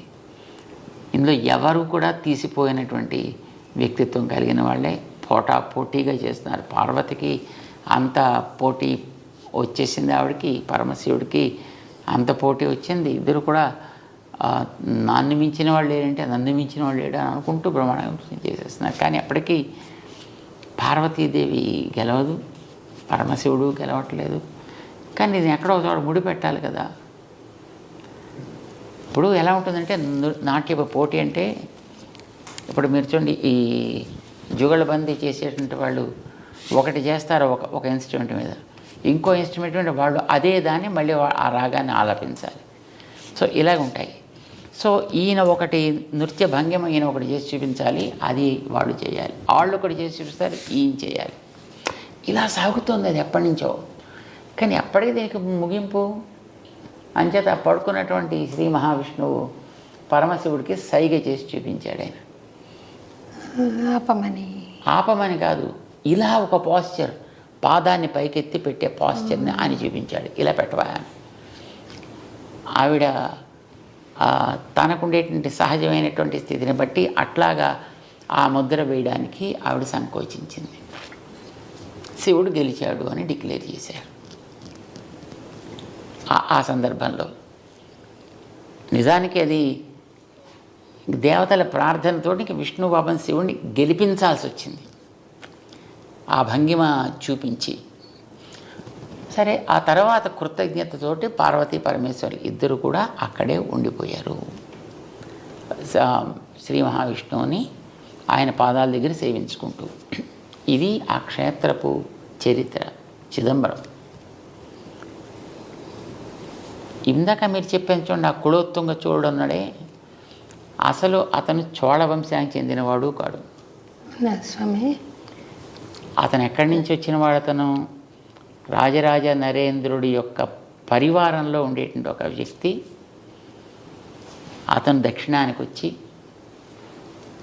అక్కడ ఉండేటటువంటి చోళ వంశపు ఆవాల్టి రాజుని అది హతమార్చి దాన్ని తన కైవసం చేసుకున్నాడు. ఆయన చోళుడే కాదు అసలు, కానీ దాంట్లో చాలా గొప్పవాడు అనేటటువంటి పేరు, టైటిల్ అతనికి వచ్చేట్టుగా ఇక్కడ ఉండేటువంటి అర్చకులకి ప్రేరణ కలిగించి వాళ్ళకి ఏం చెప్పాడు అని అక్కడ చేసే ఆరాధకులకి, మనం ఆరాధన చేసేటటువంటి శివుడు విష్ణువు పాదాల దగ్గర ఉండడం ఏమిటి, అంచేత అలా ఉండడానికి వీల్లేదు, దాన్ని తీయాలి. ఇప్పుడు జనాలకి ఏముంటుంటుంది, ఏదో ఒక రకంగా నడిపిస్తే ఏ రకంగా నడిపిస్తే ఆ రకంగా వాళ్ళు నడుస్తారు. ఇలాగ వాళ్ళని నడిపించి వాళ్ళకి ఒక ద్వేషాన్ని రగిలించి అది ఉండడానికి వీల్లేదు అని అనిపించి వాళ్ళ చేత తను ఆ చోళ వంశంలో ఉత్తముడిగా అక్కడ ఉండేటువంటి ఒక అమ్మాయిని తను వివాహం చేసుకుని తను చోళ వంశానికి చెందినవాడుగా, అందుకోసం అందులో మామూలు చోళుడు కాదు, కుల ఉత్తంగ చోళుడు ఈ టైటిల్ తీసుకున్నాడు తను. అందుకోసం మన పెద్దవాళ్ళు ఎప్పుడు కూడా అతని పేరు కూడా చెప్పడానికి ఒప్పుకోరు. అవ్యపదేశ్యుడు అంటారు. స్వామి అవ్యపదేశ్యుడు. వ్యపదేశ్యుడు అంటే చెప్పదగిన వ్యక్తి అని, అవ్యపదేశ్యుడు అంటే అతని పేరు కూడా ఉచ్చరించడానికి అనర్హుడు అని. రెండవది అతను ఇంకో ఏం పేరు పెట్టారు, అతను రామానుజుల వారి మీద ఒక హత్యా ప్రయత్నం చేశాడు. అతను రామానుజుల వారిని అప్పట్లో వీరి యొక్క ప్రభావం చాలా ఎక్కువగా ఉంది అని, వీరిని తొలగించినట్టయితే మొత్తం సంప్రదాయం అంతా పోతుంది కనుక వీరిని ఏదో చేద్దామని ఉద్దేశంతో వీరిని తీసుకురమ్మని చెప్పాడు తన సభకి. అప్పుడు ఆయన దగ్గర ఉండేటటువంటి ఆయన గురువు గారు శిష్యుడు ఇద్దరూ కలిసి రామానుజుల వారిని కర్ణాటకకి పంపించి వీళ్ళిద్దరూ కూడా ఆ సభకి వెళ్ళి ఇద్దరు కళ్ళు పోగొట్టుకున్నారు. అంటే వాడు విని తత్వం తెలుసుకుందాం అనేటువంటి జిజ్ఞాస కాకుండా తన యొక్క తత్వాన్ని అందరి మీద ఆరోపించేనా వాళ్ళని కన్వర్ట్ చేయాలనుకునేటువంటి వ్యక్తిత్వం అతను. సో వీరికి చెప్పిన దాన్ని వాడు ఒప్పుకోక చివరికి వీరి కళ్ళు తీయడం జరిగింది. సుమారుగా 20 సంవత్సరాల కాలం రామానుజుల వారు కర్ణాటక రాజ్యంలో ఉండిపోయారు. మేల్కోట క్షేత్రం అప్పుడే ఆవిర్భవించింది అక్కడ. సో ఆ సందర్భంగా తర్వాత అతనికి క్యాన్సర్ వచ్చింది. ఎవరికి స్వామి? ఆ చోళరాజుకి, చోళరాజు కాదు వాడు, అవ్యపదేశ్యుడు. అవ్యపదేశ్యుడికి ఆ క్యాన్సర్, థ్రోట్లో క్యాన్సర్ వచ్చే తర్వాత అతను చనిపోయాడు. అతను అంచేత అతనికి క్రిమికంఠుడు క్రిమికంఠుడు అని పేరు పెట్టారు తప్ప వాడి పేరుతో అతను ఎప్పుడు ఉచ్చరించారు. ఎందుకంటే అతను శివుడు అక్కడ విష్ణు భక్తుడిగా ఆయన పాదాల దగ్గర ఉంటే అక్కడి నుంచి ఉండే ఆ విష్ణువుని తీసి సముద్రంలో కలిపి దాన్ని శివాలయం కింద మార్చి ఇలా చాలా రకాలుగా తాను శైవ ప్రచారకుడు అని అనుకుంటూనే శివుడికి అన్యాయం చేశాడు ఆయన. అంటే శివుడి యొక్క స్వభావానికి విరుద్ధంగా ప్రవర్తించాడు ఆయన. శివుడు పరమ భక్త శిఖామణి. శివుణ్ణి పరమ భాగవతాన్ స్మరామి అంటారు మనకి భాగవతంలో. వైష్ణవానాం యథా శంభు అని శివుడు పరమ వైష్ణవుడని అందరూ ఆదరిస్తారు. విష్ణు పాదోద్భవి అయినటువంటి గంగని తన శిరస్సును ధరించి తను తరించాను అనుకున్న అతని పేరు అంతకుముందు రుద్రుడు. అతనికి ఈ గంగని తన శిరస్సును ధరించడం ద్వారా శివ సంజాత మంగళకరుడయ్యాడు ఆయన. అంటే విష్ణువు మీద ఆయనకు ఉండేటువంటి విశ్వాసం అంతటిది, గౌరవం అంతటిది. మీరు ఎక్కడైనా విష్ణు వైభవం ఎక్కడైనా చూడండి పురాణాల్లో, శివుడు చెప్పింది అంతా. శివుడు పార్వతికి చేసినటువంటి ఉపదేశమే మనకు కనిపిస్తుంది. ఆ రకంగా శివుడు ఎప్పుడు కూడా విష్ణు ద్వేషి కాదు, విష్ణువు శివద్వేషి అంతకంటే కాదు. వైష్ణవులు ఎప్పుడు కూడా శివుణ్ణి ద్వేషించరు. కానీ మరి వాళ్ళలో ఎందుకు ఆ రకమైనటువంటి భావం కలిగింది అనేటటువంటిది అది వాళ్ళకే తెలియాలి. ఇది తర్వాత వీళ్ళు ఇలా రేకెత్తించారు. ఇప్పుడు ఈ వెగేనిస్ట్గా మాట్లాడేటటువంటి వాళ్ళందరికీ కూడా వాళ్ళు ఆ మాటలతోటి వాళ్ళు మిగతా ద్వేషాన్ని వాళ్ళలో పెంచుతారు తప్ప నిజానికి వైష్ణవులకి ఎప్పుడు కూడా శివుడి మీద ద్వేషం ఉండదు. శివుణ్ణి పరం భాగవతుడిగా ఎప్పుడూ ఆదరిస్తారు. మన దక్షిణ దేశానికి వెళ్ళి చూస్తే ఎన్నో ఆలయాల్లో శివుడు క్షేత్రాధిపతిగా ఉంటాడు. అక్కడ మీరు దక్షిణ దేశంలో ఉండే పెద్ద పెద్ద వైష్ణవ క్షేత్రాలకు ఎక్కడికైనా మనం వెళ్ళి చూడొచ్చు. అక్కడ శివుడు క్షేత్రాధిపతి, స్థాన నిర్వాహకుడు అలా ఉంటాడనమాట అక్కడ. అండ్ చాలా చోట్ల ఉండేటటువంటి ఈ అమ్మవారి ఆలయాలు ఉంటాయి. అలాంటి వాటికి రామానుజులు అన్ని చోట్ల ఆరాధనలు ఏర్పాటు చేశారు, మర్యాదలు ఏర్పాటు చేశారు. ఇప్పుడు శ్రీరంగం చాలా పెద్ద క్షేత్రం. శ్రీరంగం పక్కన సమయపురం అని ఉంది అక్కడ అమ్మవారి క్షేత్రం. శ్రీరంగ క్షేత్రంలో బ్రహ్మోత్సవాలు ఆరంభం కావడానికి పూర్వం సమయపురంలో బ్రహ్మోత్సవాలు చేసి ఆ బ్రహ్మోత్సవాల్లో శ్రీరంగ క్షేత్ర పెరుమాళ్ దిగించే మర్యాదలు పంపించి అమ్మవారికి అక్కడ ఉత్సవాలు పూర్తయిన తర్వాత ఇప్పుడు రంగనాథుడు తన బ్రహ్మోత్సవాలు ప్రారంభం చేసుకుంటాడు. ఇది రామానుజుల వారు చేసిన వ్యవస్థ. ఇలా ఒకటి కాదు, మనకి ఎన్నో చోట్ల క్షేత్రాల్లో చూస్తే కాంచీపురం దగ్గర ఉండేటువంటి దివ్యక్షేత్రాల్లో చాలా చోట్ల అవన్నీ కూడా అక్కడ సుమారుగా 17 దివ్యదేశాలు ఉన్నాయి కాంచీపురం చుట్టూ. ఆ దివ్యదేశాల్లో అన్నిట్లో కూడా పరమశివుడికి జరపవలసినటువంటి ఉత్సవాలని జరిపి స్వామి ఆయా క్షేత్రాలను ఏర్పాటు చేశాడు. అక్కడ మీనాక్షి అమ్మవారి యొక్క ఆలయం మధురైలో ఉండేటటువంటి దానికి కూడా మలయధ్వజుడి యొక్క కుమార్తె ఆవిడ. సో అక్కడ కూడా జరిగే ఉత్సవాలు పక్కన ఉండి తిరుమాలింజోలయ్య అని అక్కడ ఒక క్షేత్రం ఉంది. అక్కడ ఉండేటువంటి పెరుమాళ్ళు విష్ణుమూర్తి ఆయన తనకి చెల్లెలిగా ఆవిడని భావించి ఆవిడికి ముందర ఉత్సవాలు జరిపించి ఆ తర్వాత తన ఉత్సవాలు చేసుకుంటాడు.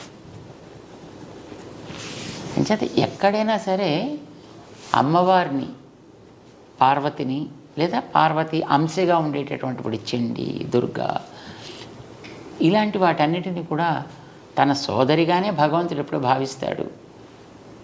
రామానుజుల వారు కూడా ఆ మర్యాదను నిలబెడుతూ ఆయా క్షేత్రాలకి ముందర మర్యాద జరిపి అవి అయిన తర్వాత తమ పెరుమాళి ఉత్సవాలు జరిపిస్తుంటారు అన్ని చోట్ల. ఎందుకనంటే శ్రీమద్ భాగవతంలో దశమ స్కంధంలో శ్రీకృష్ణుడు జైల్లో పుట్టాడు మధురైలో. తను తల్లిదండ్రులకి ఇద్దరికి కనిపించి, నేను మీకు పిల్లవాడుగా పుట్టాను, ఎందుకంటే వాళ్ళు పిల్లవాడుగా నువ్వు మాకు పుట్టాను తపస్సు చేసుకున్నటువంటి వాళ్ళు గతంలో, సో నేను మీకు పుట్టాను కదా అని 4 చేతులతోటి కనిపించాడు ఆయుధాలతోటి. ఓ పుట్టావయ్యా జాతోసి దేవదేవేశ శంఖ చక్ర గదాధర. ఇలాగ వాళ్ళంతా అంగీకరించిన తర్వాత అప్పుడు ఆయన, నేను ఇక్కడ ఉంటే మళ్ళీ మీకు ప్రమాదం చేత నన్ను తీసుకెళ్ళి బలాన్ని చోట చేర్చండి, అక్కడ ఒక అమ్మాయి ఇప్పటికే పుట్టి ఉంటుంది, ఆ అమ్మాయిని మీరు తెచ్చుకోండి ఇక్కడికి అని ఆయన ఆదేశించాడు. ఆదేశించినప్పుడు వసుదేవుడు పిల్లవాడిని తీసుకుంటాడు. ఎలా వెళ్ళాలి అని క్వశ్చన్ చేయలేదు, ఇక్కడ భగవంతుడు చెప్పిన ఆదేశం మీద మళ్ళీ డౌట్స్ ఉండాల్సిన అవసరం లేదు అతనికి. చేత వెళ్ళేటప్పటికి తలుపులు తెరుచుకున్నాయి, అక్కడ ఉండేవాళ్ళతో మత్తులో పడున్నారు, భోరన వాన పడుతోంది, కానీ మీద చుక్క మీద పట్టలేదు. వెనకాతల ఆదిశేషుడు పణాలతో ఉన్నాడు. యమునా నది దాటాలి, మోకాటి లోటులోకి నేల వచ్చేసింది. ఈయన హాయిగా నడుచుకుంటూ వెళ్ళిపోయాడు. దాని మించి ఆ పిల్లవాడిని నందగోపుడికి హ్యాండ్ ఓవర్ చేశాడు. నందగోపుడి దగ్గర ఉండే ఆ అమ్మాయిని తను చేతిలో తీసుకున్నాడు. అప్పటికే ఆవిడ అక్కడ పుట్టి ఉంది. ఆ పిల్లని తీసుకొచ్చి జైల్లోకి మళ్ళీ చేరిన తర్వాత అప్పుడు ఆ పిల్ల కేఆర్మని ఆవిడ ప్రారంభించింది. తలుపులన్నీ మూసేసుకున్నాక కంసుడు వచ్చాడు, తెలిసింది అతనికి. పిల్లని పైకి ఎగరేసి కింద కత్తి పెట్టి దాని మీద కట్ చేసే ప్రవృత్తి అతనిది. సో ఇలా చేద్దామని ఆ పిల్లని ఇలా పైకి ఎగరేశాడు. అది మొత్తం 16 చేతులతో ఉండేటువంటి ఒక శక్తి స్వరూపిణిగా వచ్చి, మూర్ఖుడా నిన్ను చంపేవాడు ఆల్రెడీ పెరుగుతున్నాడు రా అని ఆదేశించి అక్కడి నుంచి అంతర్ధానం అయిపోయింది. అప్పుడు భగవంతుడు ఆమెకి, నువ్వు ఇట్లాంటి ఉపకారం చేసావు కనుక నిన్ను ఫలానా పేర్లతోటి ఆరాధన చేస్తారు, దుర్గా, కాత్యాయని ఇలాంటి అనేక పేర్లతోటి నిన్ను ఆరాధన చేస్తారు అని చెప్పాడు.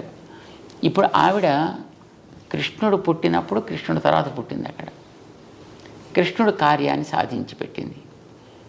అందుచేత ఆవిడ కృష్ణుడికి సోదరి. కృష్ణుడు సాక్షాత్తు భగవానుడు చేత భగవానుడికి ఆవిడ సోదరి. భగవానుడికి సోదరి అంటే భగవంతుడు మనకి త్వమేవ మాతాచ పితా త్వమేవ, ఆయన మనకి తండ్రి కనుక ఆవిడ ఆయన చెల్లెలు కనుక మనకి మేనత్త అయింది ఆవిడ. బాగుంది స్వామి, చాలా బాగా చెప్పారండి. శివుడి మీద ఎప్పుడు కూడా వైష్ణవులకు కానీ దానికి ఎవరికి ద్వేషం అనేది ఎప్పుడూ ఉండదు. అయితే ఎందుకు పూజ చేయాలి అప్పుడు ద్వేషం లేకపోతే? వెంటనే ఈ ప్రశ్న వస్తుంది, ఎందుకు పూజ చేయరంటే ఆయన ఆసుతోషి, కాస్త ఆయనకి కాస్త అనుకూలంగా మాట్లాడిన ఆనందపడిపోయేటువంటి వ్యక్తిత్వం, ఏది అడిగితే అది ఇచ్చేసేటటువంటి మనస్తత్వం, దానికి ముందు వెనక ఆయన చూడు. ఇప్పుడు భోళా శంకరుడు అని కదా అంటారు. నేను తల మీద చెవిటికైనా చేయి పెడితే వాడు భస్మం అయిపోవాలంటే తథాస్తు అనేసి అడిగిన. మరి ఎక్స్పెరిమెంట్ నీ మీదే ఫస్ట్ చేస్తానయ్యా అంటే కానీ అప్పుడు తను తెలియదు అని ఇచ్చిన వారు ఎంత ప్రమాదకరము. ఆయన అలాగా అల్ప సంతోషి, వరాలను ఇచ్చేటువంటి వ్యక్తిత్వం. మనుషుల మనం జనరల్గా ఎంత భక్తుణ్ణి నేను అని అనుకున్న వ్యక్తులకైనా ఎవరైనా కోరికలు తీర్చేటటువంటి ఒక వ్యక్తి ఎదురకుండా ఉన్నాడు అని అంటే ఏదో అడగాలి కావాలని అనిపిస్తుంది. తాత్కాలికమైనటువంటి ఏదో ఒక లాభాన్ని పొందాలి అని అనిపిస్తుంది. ఇలాగా మనలో ఏదైనా ఒక తాత్కాలికమైనటువంటి ఒక ఆవేశం కలిగి ఏవో కోరితే ఆయన టక్కుమని ఇచ్చేసాడు అనుకోండి, అది మనకి హితకరం కాకపోవచ్చు, ప్రియం కానీ హితకరం కాకపోవచ్చు. సో అలాంటిది ఆయన ఇచ్చినప్పుడు మళ్ళీ మనం ఇంత బతికిన తర్వాత మళ్ళీ ఎక్కడికో మళ్ళీ కిందకి పోవలసి వస్తుంది అనే భయం చేత వైష్ణవులు ఆయన్ని అడగడానికి ప్రయత్నం చేయరు. అంతే తప్ప ఆయన మీద ద్వేషం చేత కాదు. ఇప్పుడు కూడా గౌరవం అనేది అందరి మీద ఉంటుంది. ఆరాధన అందరూ ఎందుకు ఉండక్కర్లేదు కదా. ఇప్పుడు ఒక స్త్రీ తన భర్తని ఆరాధిస్తుంది. భర్త గారు అన్నగారు ఉంటారు, భర్త గారి తమ్ముడు ఉంటాడు, భర్త గారి మిత్రులు ఉంటారు. వాళ్ళు ఎవరైనా ద్వేషించదే ఆవిడ ఆదరిస్తుంది. ఆదరణ వేరు, ఆరాధన వేరు. చేత వైష్ణవుడు సాక్షాత్తు శ్రీ మహావిష్ణువు ఆయన అవతారాలు ఏముంటాయో వాటిని ఆరాధిస్తాడు. మిగిలినటువంటి వాళ్ళంతా దేవతలు. ఆ దేవతలందరినీ కూడా చిన్న అతి అల్పమైనటువంటి గ్రామ దేవత దగ్గర నుంచి ఈ దేవతలందరిలోకి అతి పెద్దవాడైన చతుర్ముఖ బ్రహ్మ దాకా అందరినీ ఆదరిస్తాడు, అందరినీ గౌరవిస్తాడు. వీళ్ళంతా నా దేహంలో భాగాలే అని భగవంతుడు అంటే మనం భగవంతుడే ప్రేమ ఉంటుంది అనుకున్నప్పుడు ఆయన దేహం మీద ద్వేషం ఎందుకు ఉండాలి? నేను నిన్ను చాలా ప్రేమిస్తానయ్యా, నీ ప్రాణం అంటేనే నాకు ఇష్టం లేదు, అది మాత్రం తీసేస్తానంటే వాడిని ఏమంటాం మనం? దుర్యోధనుడు ఆ మాట అన్నాడు. అలాగా కృష్ణ నువ్వంటే మాకు భలే ప్రేమ తెలుసునా, పాండవులు అంటావా? పాండవులు మాకు జ్ఞాతులు అంచేత ఏదో ఉంటాయి మాకు ఆస్తి తగాదాలు అంచేత దాని కొద్ది నువ్వు పట్టించుకుంటావేంటా? మా ఇంటికి రాకుండా వాళ్ళ ఇంటికి ఎందుకు, విదురుడి ఇంటికి ఎందుకు వెళ్ళిపోయావు భోజనానికి అని అడిగాడు రాయభారానికి వెళ్ళినప్పుడు. అంటే ఏం పిచ్చాడు నువ్వు? పాండవులు అంటే నా ప్రాణాలు అవి, 5 పాండవులు నాకు 5 ప్రాణాలు లాంటి వాళ్ళు. పాండవులు ద్వేషిస్తా నిన్ను ప్రేమిస్తానంటావు, నీ ప్రాణం తీసేస్తాను, నువ్వంటే మాత్రం ప్రేమ. ఆ మాటకి ఎంత అర్థం లేదు, నువ్వనే మాట కూడా అలాగే అర్థం లేదా అన్నాడే. సో ఎవరైనా సరే మనకి భగవంతుడు దేహంలో భాగాలే అన్నప్పుడు ఎందుకు ద్వేషం ఎందుకు ఉంటుంది? నిజమైన వైష్ణవుడు ఎవ్వడిని ద్వేషించడు. తప్పు చేసేవాడిని తప్పుని ద్వేషిస్తాడు, వ్యక్తిని కాదు. ఎవడైనా చేస్తే అట్లాగా చరిత్రలో మీరు ఎక్కడైనా ఇప్పటిదాకా గమనించండి, ఎవడైనా ఎక్కడైనా ఒక శైవ ఆలయాన్ని విష్ణు ఆలయాల కింద ఎక్కడైనా కన్వర్ట్ చేసినట్టు ఉందా? ఇవి ఎన్నో రకాలుగా మారాయి, వాటిని ఎటు నుంచి ఇటు మారలేదు. స్వామి, విశిష్టాద్వైత మార్గము అద్వైత మార్గము రెండు విభిన్న మార్గాల, ఒకటి రూపాంతరం చెంది ఇలా వచ్చిందా, లేకపోతే 2 మార్గాల ద్వారా కైవల్యం సాధించవచ్చా? ఆలోచనలో కలిగే పక్వతని బట్టి సిద్ధాంతాలు ఉంటాయి. సిద్ధాంతం అనేది ఒక వ్యక్తి యొక్క మానసికమైనటువంటి పరిపాక దశ ఎలా ఉంటుందో దాన్ని బట్టి అది ఏర్పడుతూ ఉంటుంది. ఇప్పుడు ఏదైనా ఒక వస్తువుని చూసి ఇది ఎన్ని అని అడిగామనుకోండి, ఏం చెప్తారు మీరు? తిరునామాలు, శంఖ చక్రాలు. ఇది ఎన్ని? స్వామివారి చిహ్నాలు. ఎన్ని స్వామి ఇది ఎన్ని? 3 అని చెప్పవచ్చు స్వామి. నామాలు ఒకటిగా పరిగణిస్తే బేస్ 4, బ్యాక్ కింద సపోర్ట్.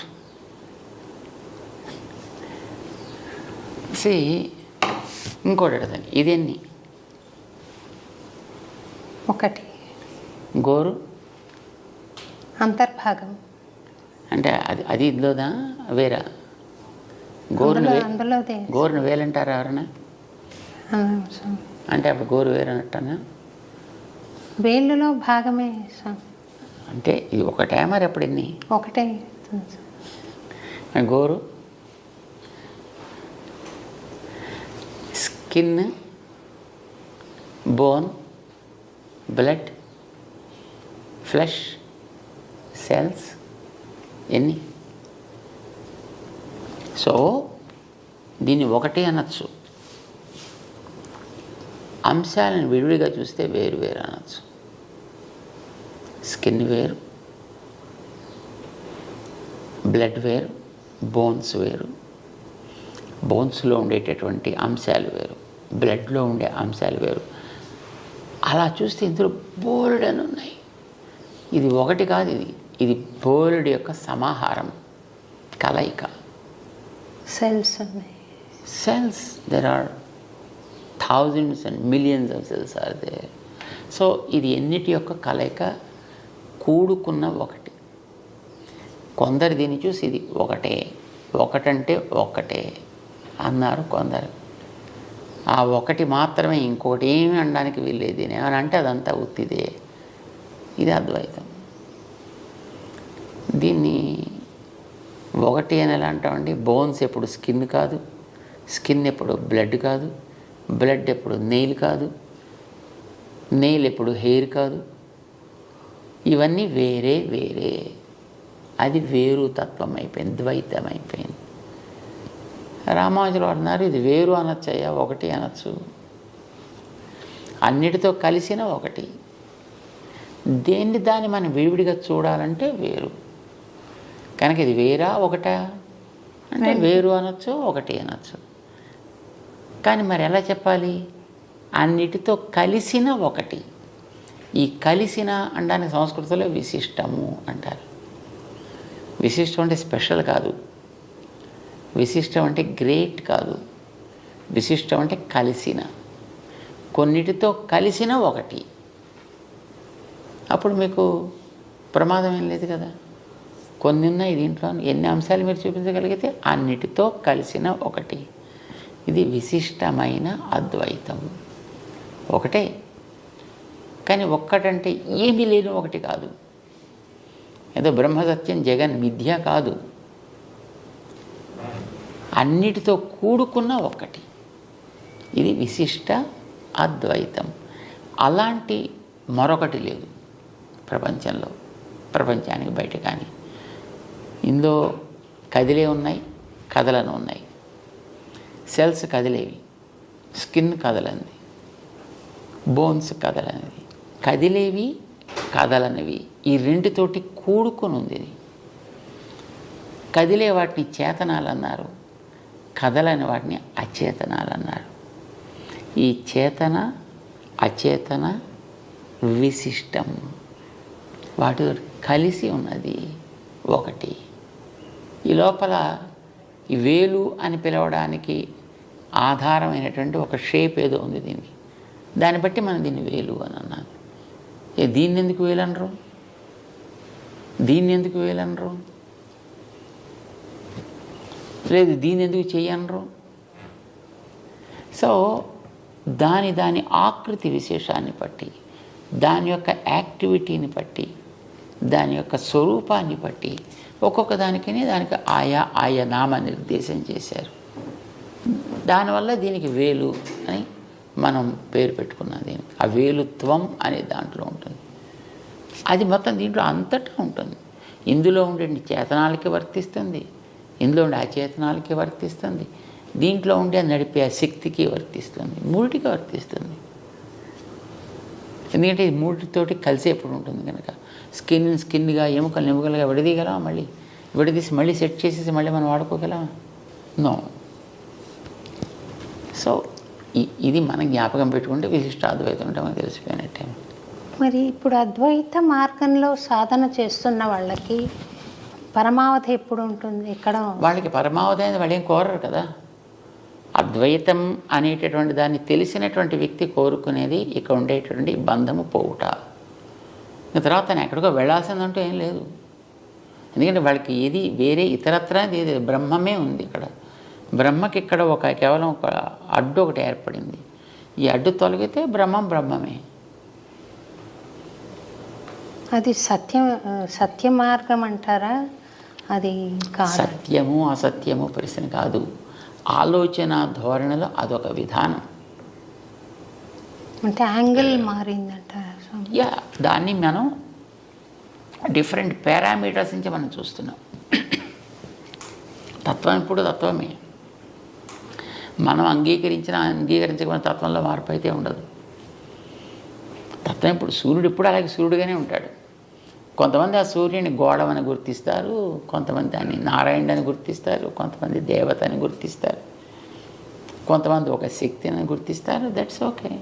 నువ్వు ఏమనుకున్నా, నువ్వు ఎలా చేసుకున్నా, ఏ రకమైన ఉపాసన నువ్వు చేసినా ఆయనలో అయితే మార్పే ఉండదు. ఇది వెళ్ళా సూర్యుడే మార్చలేదు. అది సూర్యుడు సూర్యులాగే he remains as it is. That's okay. మీరు ఎలా అనుకున్నా దానికి ఆయనకేం అభ్యంతరం? మన తెలివిలో అభ్యంతరాలు ఉంటాయి. మన తెలివిలో వికాసము అనేటటువంటిది ఎంతవరకు వచ్చింది దాన్ని బట్టి మన అవగాహన కూడా పెరుగుతూ ఉంటుంది, తరుగుతూ ఉంటుంది. సో ఇన్ని రకాలుగా చూడొచ్చు అనేది మనకి మహానుభావులు చెప్పారు. ద్వైతంతో చూడొచ్చు, అద్వైతంతో చూడొచ్చు, విశిష్టాద్వైతంగా చూడొచ్చు, శుద్ధాద్వైతంగా చూడొచ్చు, భేదాభేదంగా చూడొచ్చు. So all these are different ways of schools of thought. They can reach the ultimate. They reach whatever they wish. అంతే. ఇప్పుడు వీళ్ళు కోరుకుంది ఏంటి కంటే బంధం నాకు తొలగిపోవాలను, తొలగిపోతుంది అంతే, అంతవరకు ఉంటారు. ద్వైతులు స్వామి, ద్వైతులు భగవంతుడిని చేరాలి అని అనుకుంటారు. చేరగలుగుతారా? ఆ నిష్ట వాళ్ళు ఉంటే ఎస్ తప్పకుండా వాళ్ళు చేరగలవచ్చు. మనం కోరేది మోక్షం అనేటటువంటిది కర్మబంధం. యాక్చువల్లీ ఇక్కడ మనకి ఎందుకోసం పుట్టుక చావు వస్తున్నాయి? కర్మబంధం. ఈ కర్మబంధం తొలగిపోవాలి మనకి. దీని పేరు మోక్ష. ఈ కర్మబంధం నాకు తొలగిపోయిందంటే నా సహజ స్థితి ఏదో నాకు ఏర్పడుతుంది. ఆ సహజ స్థితి ఏమిటి అనేది ఒక చోటు, పరమపదం అనేటటువంటి చోటు, అక్కడ భగవంతుడు విగ్రహ రూపంలో ఉంటాడు. విగ్రహ రూపాలు అంటే మన దగ్గర కూడా విగ్రహ రూపంలో ఉంటాడు, కానీ ఇలా ఉంటాడు అక్కడ ఆయన. ఓ సహజంగా ఉండేటువంటి జ్ఞాన శక్తి ఇలాంటి వాటి అన్నిటితోటి కూరుకుంటాడు. శరణాగతి గజ్జల్లో చూడండి, రామానుజరావు ముందర వర్ణిస్తారు, చూసారా? అన్ని రకాలుగాను వీడు నాకు ఈయనే ప్రభువు, ఈయనే నాకు సర్వస్వం కనుక ఆయనకే నేను అంకితమై ఉండాలి, ఆయనకే నేను అన్ని రకాల సేవలు చేయగలగాలి. ఇది వాళ్ళలో ఉండేటువంటి ఒక కన్ఫర్మేషన్, ఒక రిజల్యూషన్. ఇది కలిగిన వాడికి ఎంతెంత వాడు ఆ భగవత్ సేవ వాడు చేసుకోగలుగుతుంటే వాడు అంతంత భగవంతుడి దగ్గరగానే ఉంటాడు వాడు. అయితే ఏంటి, మనకి కర్మ బంధం ఉన్నంత వరకు అనుకున్నట్టుగా చేయలేడు. బంధం తొలగిపోతే ఇంకా బాగా చేయగలుగుతాడు. అంచేత కర్మబంధం తొలగడం, భగవత్ సన్నిధి లభించడం, భగవత్ సేవ చేసుకోవడం, ఇది ఒక స్టెప్ బై స్టెప్ అన్నమాట. దీన్ని మొదటి నుంచి ఆరంభం చేసి ఒక 54 మెట్ల కింద భావన చేస్తూ మన వాళ్ళు దాన్ని ఒక చిన్న ఒక ప్రవచనం ఉందన్నమాట. దాన్ని ఒక పుస్తకం కింద వేస్తారు దాన్ని. సో మనం చేసేటటువంటిది అల్టిమేట్లీ ఏం కోరుకుంటాం? భగవంతుడు, ఆయనకి మనం దాసులం కనుక మనం చేసేది ప్రతిదీ ఆయనకి సేవ కావాలి. ఇక్కడ ఉండేటప్పుడైతే బంధంలో ఉండి చేస్తున్నాం, బంధం తొలగిపోతే ఇంకా బాగా చేసుకోగలుగుతాం. అంతే తేడా మనకి మోక్షం అంటే. కానీ మిగతా వాళ్ళకి మోక్షం అంటే భగవంతుడు ఒకడు ఉంటాడు, వాడికి దాసుడిగా మనం ఉంటాం, మనం అక్కడ ఏదో సేవ చేస్తాం అనేది అద్వైతంలో ఉండదు. ఎందుకంటే నేనే బ్రహ్మం అయిపోతా. ఇప్పుడు దీపం ఆరిపోయింది, ఇక్కడ ఎక్కడికి వెళ్ళింది అది? మన వాళ్ళు ఎవరో చూసి వచ్చిన కొండెక్కింది అన్నారు. అదేమైనా కొండెక్కింది, ఎక్కడి నుంచి నడిచింది ఎక్కడికైనా? దీపం దేంట్లో చేరింది? దేంట్లో చేరలేదు, అక్కడ ఆరిపోయి ఊడిపోయింది. ఇలా చెప్పే కాన్సెప్ట్ ఒకటి ఉంది పూర్వంది, దాన్నే తీసుకున్నారు. తీసుకుని అది ఆరిపోవడం లేకుండా పోవడం కాదయా, అంతటా ఉన్నాడు అని అనుకునే ఆ పరబ్రహ్మ తత్వంలో ఇది కూడా ఏకమైపోయింది. ఇది వాళ్ళకి అద్వైతం అంటే.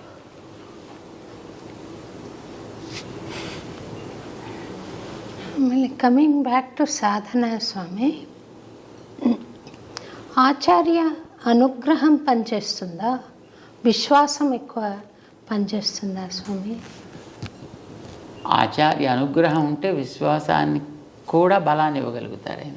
విశ్వాసం లేకున్నా ఆచార్య అనుగ్రహం పనిచేస్తుంది. కానీ ఇప్పుడు ఒక ఇనప మొక్కను తీసుకుని దాన్ని మనం కార్వ్ చేసి అందులోంచి ఒక అద్భుతమైనటువంటి ఒక శిలని, ఒక మూర్తిని తయారు చేస్తున్నాం. దానికి ఏముంటుంది విశ్వాసం? నీలో తయారు కావాలి అని ఉంది.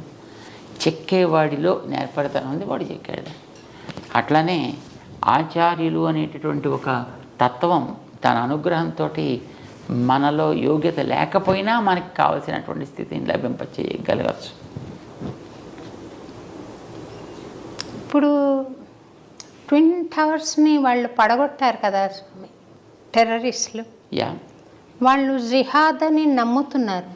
ఇది చేయడం ద్వారా అల్లాకి మేము దగ్గర వాళ్ళం అవుతాము, మేము అల్లా దగ్గరికి వెళ్తాము అని నమ్మి చేశారు ఆ పని. ఆ నమ్మకం వాళ్లకు పనికి వస్తుందంటారా? అది పనికిరాందే. అంటే నిష్కారణంగా ఒకడికి హింస అనేటటువంటిది ఎప్పుడు కూడా మన వైదిక సంప్రదాయంలో లేనే లేదు. నిష్కారణంగా ఎవడికి హింస కలిగించినా అది నేరమే అవుతుంది. అది నిష్కారణంగా. ఇప్పుడు ఒక పరిపాలకుడు ఒకడికి దండన విధిస్తాడు, తప్పు చేస్తే మరణదండన విధిస్తాడు. అది వాడి నియమం. వాడు దాన్ని చేసి తీరాలి వాడి మీద, అవతల వాడి యొక్క దోషాన్ని బట్టి. కానీ నిష్కారణంగా ఎవరిని హింసించడం అనేటువంటిది మన వాళ్ళు ఎప్పుడు ఒక గడ్డి పరచని కోసినా, మన రామానుజులో ఒక శిష్యులు ఒక ఆయన ఉండేవారు, కూరేసులు అంటారు వాడిని, కూర తాళ్వాన్ అని అంటారు. ఆకు కోసాడు ఆయన ఒకనాడు తెలియక. దాంట్లోంచి ఆ నీటి బిందువులు జారడం ప్రారంభం చేశాయి. శాప్ అంటాం కదా మనం, ఆ అరిటాకులు కొయ్యగానే దాంట్లోంచి నీళ్ళు వస్తాయి. సో అలాగ రావడం గమనించి, అయ్యో నేను ఏడిపించానే, నేను ఎంత కష్టం వచ్చిందో నీకు. ఇది వారి భావన. అంటే నిష్కారణంగా ఎప్పుడైనా వీళ్ళకి తెలియకపోయిందా ఏదైనా ఒక హింస ఎవరికైనా జరిగినా దానికి హృదయం నొచ్చుకుని దానికి ఎన్నో రకాల ప్రాయశ్చిత్తాలు చేసుకునేటటువంటి వ్యక్తిత్వం మనకి మన గ్రంథాల్లో కనిపిస్తోంది. మరి ఎదటి వాడిని ఎంతమంది చంపగలిగితే అంతమందిని చంపి అది భగవంతుడికి ఆనందం కలిగిస్తుంది అనుకోమంటే మరి అది ఎట్లా కుదురుతుంది? గ్రంథాల్లో అలాగా ఉండదన్నమాట. భగవంతుడి విషయంలో అలాంటిది ఉండదంతా. పిపి నాంచారి అని ఒక పాత్రను మనం చూస్తాం కదా స్వామి, అది సత్యమైన పాత్రేనా? యా, మేల్కోటలో ఉన్న ఉత్సవ విగ్రహంతో ఆమె చాలా ఇష్టపడి తీసుకుని వెళ్ళిందని. అంటే అప్పట్లో వాళ్ళు విగ్రహాలని తీసుకుని వెళ్ళిపోయేటప్పుడు మేలుకోట్ల విగ్రహం కూడా తీసుకెళ్ళిపోయారు. తర్వాత వాటిని ఎక్కడో తీసుకెళ్ళి లోపల పారేసుకుంటారు, అలా ఉండిపోయారు. రామానుజుల వారు ఆ మేలుకోటకి 20 సంవత్సరాల కాలం వెళ్ళారని అన్నాం కదా. ఆ సమయంలో ఒకచోట వారికి ఆ క్షేత్రంలో ఈవేళ పూజలు అందుకుంటుండేటువంటి స్వామి విగ్రహం కనిపించింది. చాలా అందమైనటువంటి విగ్రహం. అది ఎక్కడో గుడి కట్టాలి, ఎక్కడైనా దాన్ని లోపల పెట్టాలి. మూర్తిలో ఏ అవయవ వైకల్యం లేదు అని అంటే అలా ఆరాధన ఆగిపోవడానికి వీల్లేదు. దీనికి ఎక్కడైనా ఒక ఆలయం కట్టాలి. ఎదురు చూస్తూ ఉండేంతలో తొండనూరు రాజుగారి యొక్క కుమార్తెకి అనారోగ్యం చేసింది. ఎవరు తగ్గించలేకపోతున్నారు. వాళ్ళ రాచ వైద్యులు వచ్చారు, ఎవరు తగ్గించలేకపోతున్నారు. పాప ఆయన చాలా దిగులు పడిపోయి కూర్చున్నాడు. ఆయన రామానుజుల వారు వచ్చారని తెలిసి అక్కడ ఉండేటువంటి ఒక ఆయన ఇలా వచ్చారట మహానుభావులు. ఆయన గతంలో ఇలాంటి ఒక బ్రహ్మరాక్షసి ఎవరికో పడితే తొలగించారట, మనం కూడా చేస్తే బాగుంటుందని రాజుగారికి చెబితే రాజుగారు వచ్చి తన విషయాన్ని చెప్పుకుంటే రామానుజుల వారి దయతోటి వారి దగ్గరికి వెళ్ళి ఆ పాపకి పాదంతో రాక్షస విమోచనాన్ని కలిగిస్తారు. వెళ్ళిపోయినందుకు గుర్తేమిటి? ఈవిడి పిల్లలోంచి ఆయనకి కూడా వాళ్ళకి డౌట్ వస్తే అప్పుడు ఆ పిల్లకి పట్టినటువంటి ఏదో ఆవేశం ఏదో అది పలికింది. కానీ నేను ఫలానా చెట్టు మీద నేనుంటా, నీ చెట్టు అక్కడ పక్కన ఒక చెట్టు ఉంది, ఇక్కడ రామానుజుల వారి దగ్గర నుంచి నీ పాదం తల మీద పెట్టి నాకు నీ పాద తీర్థాన్ని ప్రసాదిస్తే నేను ఇంట్లోంచి వెళుతూ ఆ చెట్టు కొమ్మని విరిచేసి నేను పెడతా. అది వెళ్ళినందుకు గుర్తు. అంటే రామానుజుల వారు వారికి పాదపూజ చేసుకోవడానికి అవకాశం ఇచ్చారు. పాదతీర్థం తీసుకున్నాక ఆ పిల్ల పడిపోయింది. అప్పుడు రాక్షస విమోచనం కలిగింది. ఇక్కడ కీటిలోంచి పక్కన చెట్టు కనిపిస్తుంది కదా, ఒక కొద్దిసేపట్లో పెళ్ళపెళ్ళమంటూ ఆ కొమ్మ కాస్త విరిగి నేల కూలిందనమాట. సో నిజంగా అప్పుడు వెళ్ళింది. అప్పుడు ఈయన శిష్యులు అయ్యారు, ఆలయం కట్టించారు. ఇప్పుడు రాజుగారి శిష్యులు అయ్యారు కనుక ఇప్పుడు ఆయన కట్టమంటే కడతారు, కట్టించాడు. ఉత్సవ విగ్రహాలు పెట్టాలి, ఎక్కడున్నారంటే తెలియలేదు. కానీ ఉత్సవ విగ్రహాలు ఇదివరకు పెట్టుకునే కిరీటం అయితే మా ట్రెజరీలో ఉంది అని చూపించారు, వజ్ర కిరీటం. మరి కిరీటం కూడా ఆరాధన మూర్తులేది అంటే తీసుకెళ్ళిపోయారు, మనం ఏం చేయలేము. అప్పుడు వాటిని తీసుకొద్దాం, మనం వెళ్ళి అడుగుదాం, మన దేవుడిని మనకేమని అడుగుదాం అని రామానుజుల వారు అక్కడికి వెళ్ళి వాటి దగ్గర తీసుకొస్తారు ఆ విగ్రహాలని. మేలుకోటలో జరిగింది ఇప్పుడు ఈ సన్నివేశం. ఆ రకంగా వాళ్ళ దగ్గర నుంచి వెళ్ళిపోయినటువంటి విగ్రహాలు మళ్ళీ తీసుకొని రావడం, తీసుకొచ్చి ఇక్కడ ప్రతిష్ఠ చేసినప్పుడు ఆ వీడి దగ్గర ఉండే వజ్ర కిరీటం, ట్రెజరీలో ఉండే కిరీటం పట్టుకొచ్చి పెడితే కరెక్ట్గా మ్యాచ్ అయింది. సో అప్పటి నుంచి ఉత్సవమూర్తులు అక్కడ వేరే ఒక సన్నిధిలో ఉంటూ ఆరాధన అందుకుంటున్నారు. సో మేల్కోటలో ఉండేటప్పుడు వారు ఇట్లాంటి ఆ దోషాన్ని తొలగించి మళ్ళీ అక్కడ పునః ఆలయాన్ని పెట్టారనమాట. అక్కడ దానికి ఆ వజ్ర కిరీటాన్ని అక్కడ సమర్పణ చేశారు. అక్కడ ఈ బీబీ నాంచారి ఆ పిల్ల ఇది ఆ సుల్తాను దగ్గర ఎవరైతే తీసుకెళ్ళిపోయాడో వాడు అక్కడెక్కడ వారేశాడు. వాడు అందులోంచి ఏరు తెచ్చుకొని ఆ పిల్ల తన రూమ్లో పెట్టుకుంది. ఆ పిల్లకి ఆ మూర్తి చాలా అందంగా నచ్చింది, ఇంట్లో పెట్టుకుంది. రామానుజుల వారు వెళ్ళినప్పుడు ఆ సుల్తాన్ దగ్గరికి వెళ్ళారు. అప్పుడు ఢిల్లీ సుల్తాన్ దగ్గరికి కొంతమందిని తీసుకుని వెళితే వాళ్ళంతా శుభ్రంగా ద్వాసవర్ధ పుండాలు పెట్టుకుని కోటకు చుట్టూ తిరుగుతుంటే యుద్ధం కోసం వచ్చిన వాళ్ళు లేరు, కానీ పెద్ద సైన్యం గిన్యంతో వచ్చారు. అంటే దాని మీద ఎంక్వైరీ చేస్తే మేము వచ్చింది రాజుగారి దర్శనం కోసం. వెంటనే సరే లోపలికి రమ్మన్నారు. సో లోపలికి వచ్చిన తర్వాత వాళ్ళు ఈ సన్నివేశం చెప్పారు. మా దేవుడు మీ దగ్గర ఉన్నాడు, మాకు ఇప్పిస్తే తీసుకుని పెడతామండి. ఆ పిల్ల తన రూమ్లో పెట్టుకుంది. రామానుజుల వారు దేవుడిని ఇప్పించమంటే ఆ సుల్తాన్కి నవ్వు వచ్చింది. దేవుడు అంటే అన్నీ తెలిసినవాడు, అన్నీ చేయగలిగినవాడు కదా దేవుడు. ఇక్కడ మా దగ్గర ఎలా ఉంటాడు? ఇక్కడ నిజంగా నువ్వు దేవుడిని అనుకున్నట్టయితే మరి నువ్వు పిలువు, వస్తే తీసుకెళ్ళండి అంటే మేము పిలిస్తే ఆయన వస్తే మాకు మీరు అవకాశం ఇస్తారా? బ్రహ్మాండంగా మీకు కావాల్సిన సౌకర్యాలన్నీ చేస్తాయి, ఏం కావాలంటే మీరు చక్కగా తీసుకెళ్ళచ్చు, వదిలి ఎవడు మనం అడ్డకుండా ఉండేటట్టు చూసుకుంటా. యేషూర్ రామానుజుడికి అప్పుడు సభలో కూర్చుని సెల్వ పిళ్ళాయి వారీర్ ఓ సంపత్పుత్రుడా రా అని 3 సార్లు పిలిచేటప్పటికి ఆవిడ రూములో ఆవిడ లంచ్కి వెళ్ళింది. అప్పటికి అక్కడ ఉండేటువంటి ఆ విగ్రహం నేరుగా ఇలా అలా అలా అలా అలా వచ్చి రామానుజుడిలో కూర్చున్నారు. సుల్తాన్కి ఆశ్చర్యం.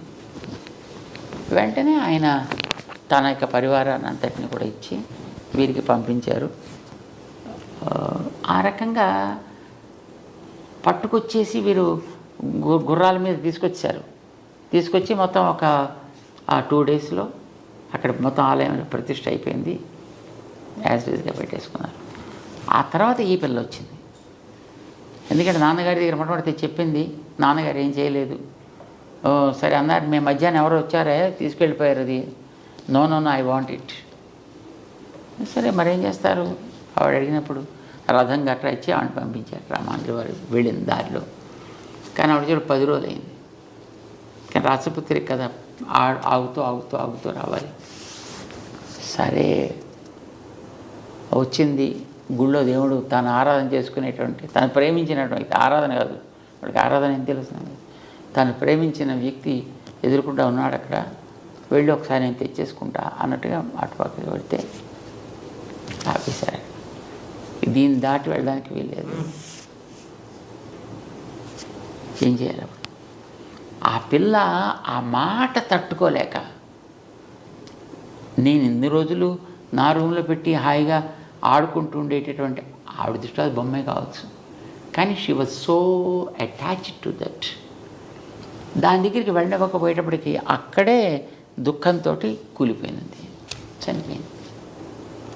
అప్పుడు రామానుజుల వారి తర్వాత తెలిసిన సమాచారం, ఈ పిల్ల ఇంత భక్తి ఇంత శ్రద్ధ, ఈ విగ్రహం ఆవిడకి సంప్రదాయం తెలుసా తెలియదా అది వేరే విషయం, ఇవన్న వచ్చునా రాదా అనేది వేరే విషయం, కానీ దట్ వే ఇన్వాల్వ్డ్.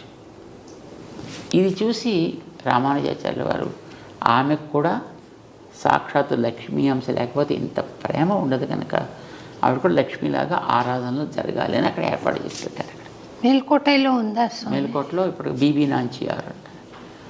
ఎందుకు స్వామి అది హైలైట్ అవ్వలేదు? ఇప్పుడు ఉన్న ఈ మత విద్వేషాలు తగ్గుతాయి కదా. వాస్తవాలు చెప్పడానికి కూడా కొంతమందికి ఇష్టం ఉండదు, జనాలంతా కలిసిపోతే కూడా ఇష్టం ఉండదు, కలిసిమెలిసి తిరుగుతుంటే చూడబుద్ధి అవ్వదు. వాళ్ళ రొట్టి బాగా వేగాలి అని అంటే వీళ్ళు కొట్టుకుంటూ ఉంటే వాళ్ళకి they have their own activities continue. ఇప్పుడు స్వాతంత్ర్యం వచ్చి 76 ఏళ్ళ పైన అవుతుంటే ఇప్పటిదాకా కొంతమంది పూరిపాకల్లో పడి దళితులు దీనులుగా ఉన్నారంటే అర్థం ఏంటి? ఇప్పటికి ఎన్ని లక్షల కోట్లు వాళ్ళ కోసం శాంక్షన్ చేసే ప్రభుత్వాలు, ఏమైపోయావంతా? అవన్నీ ఇచ్చుంటే వాళ్ళకి అసలు ఇప్పటి బ్రహ్మాండ భవనాల్లో వాడుతూ ఉండాల్సిందే, అలాంటి పూరిపాకలే ఉండకుండా ఉండాల్సింది అంటే ideologically that's good, that's utopian ideology, right. కానీ అది కనుక లేకపోతే వీళ్ళకి రాజకీయంగా నిలకడ ఉండదు, అంచేత వాళ్ళు మెయింటైన్ చేస్తూ ఉండాలి ఎప్పుడు.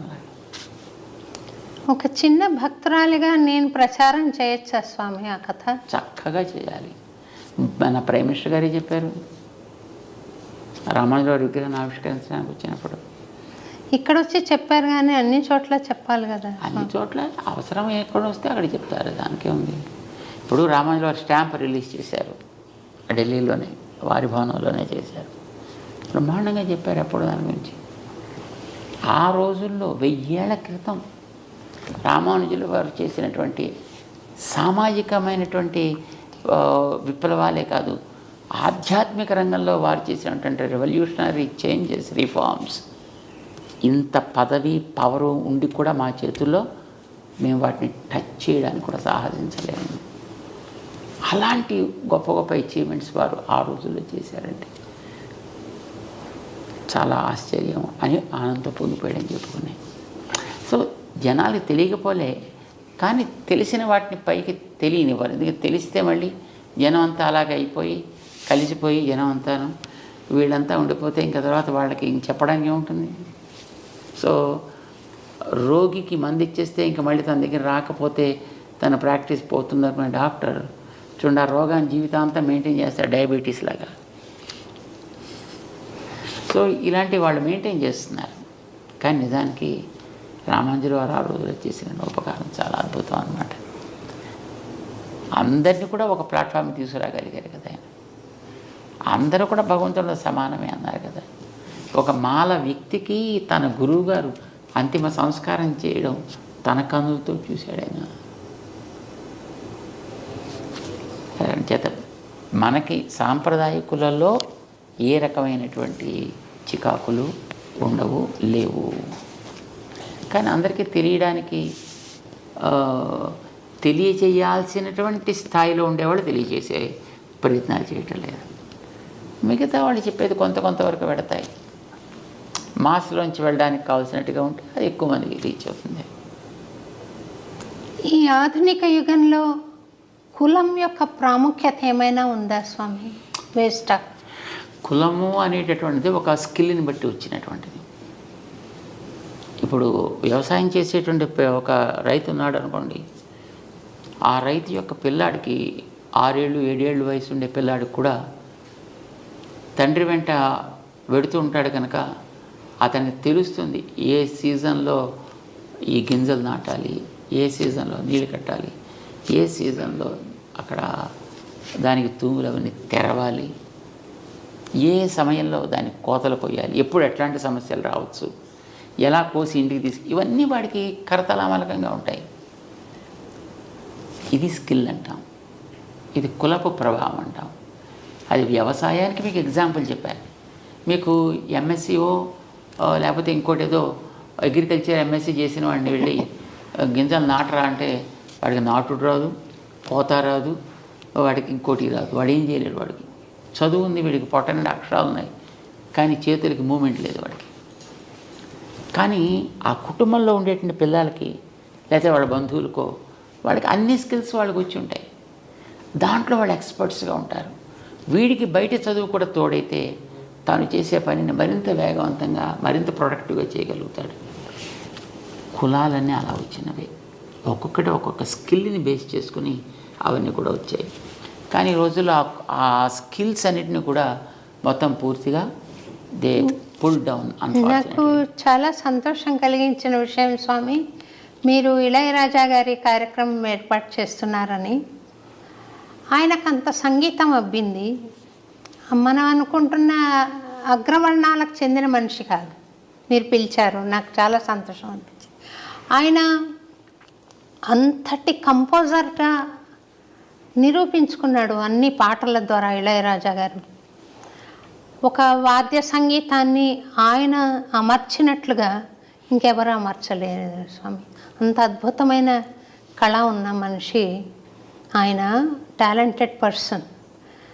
మరి ఆయనకి పూర్వులు ఎవరున్నారనేది నాకు తెలియదు. అది భగవద్ అనుగ్రహమా లేకుంటే స్వయం కృషి అంటారా స్వామి? స్వయం కృషి కూడా భగవద్ అనుగ్రహమే స్వామి. మామూలుగా అయితే ఎవరికి ఏది రావాలన్నా భగవద్ అనుగ్రహమే ఉండాలి. లేదండి నేనే కష్టపడి సంపాదించుకున్నాను అంటే, కష్టపడి నువ్వు సంపాదించుకున్నాను అనుకునే నీలో కూడా వాడే కదా ఉన్నది. వాడు ఉన్నప్పుడే నువ్వు పని చేస్తావు, వాడు లేకపోతే ఇది సేవమే కదా. ఆధ్యాత్మిక మార్గం చూస్తే తిరుప్పణాళ్వార్ కూడా హరిజన్. ఇప్పుడు మనం అనుకునే హరిజన్, కానీ ఆయన భక్తి పరమ భక్తుడు. అందుకోసమే భగవంతుడు ఆయన్ని తన దేహంలో కలిపేసుకున్నాడు. ఆయన తనలో అబ్జార్బ్ చేసుకున్నాడు, ఆయన గోదాదేవిని చేసుకున్నట్టుగా. అందుకే ఆయన మన వాళ్ళ ఆలయాల్లో పెట్టి అంత భగవద్గీతను పొందినటువంటి వ్యక్తి సామాన్యుడు ఎందుకు అవుతాడు? అతను చేత శారీరకమైనటువంటి యోగ్యత తీసి పక్కన పెట్టండి, ఆయనలో ఉండేటటువంటి భగవంతుడి యొక్క అంగీకారాన్ని దర్శించండి, ఆరాధించండి. అంచేత మన ఆళ్వార్లలో ఒకరిగా చేశారే. అదే ఎగ్జాంపుల్ మనకి తర్వాత రామానుజాచార్యుల వారి యొక్క గురువు గారు యామునాచార్యులు వారు కూడా అలానే ఒక దళితుడిని తన దగ్గర చేర్చుకున్నారు. తన దగ్గర ఉండేటువంటి మిగతా వైదిక విద్యార్థులతో పాటు ఈక్వల్గా అతను కూడా సంస్కారాలు ఇచ్చారు. ఆ ఫ్రెండ్షిప్ తోటే రామానుజుల వారికి గురువుగా ఉండే మహాపూర్ణులు అని ఆయన ఆ హరిజనుడి యొక్క చర్మ సంస్కారాన్ని తను చేశాడు ఆయన. సో కులాలు అనేవి ఉన్నమాట వాస్తవం, కానీ కులాలు పోట్లాట్ల కోసం రాలేదు.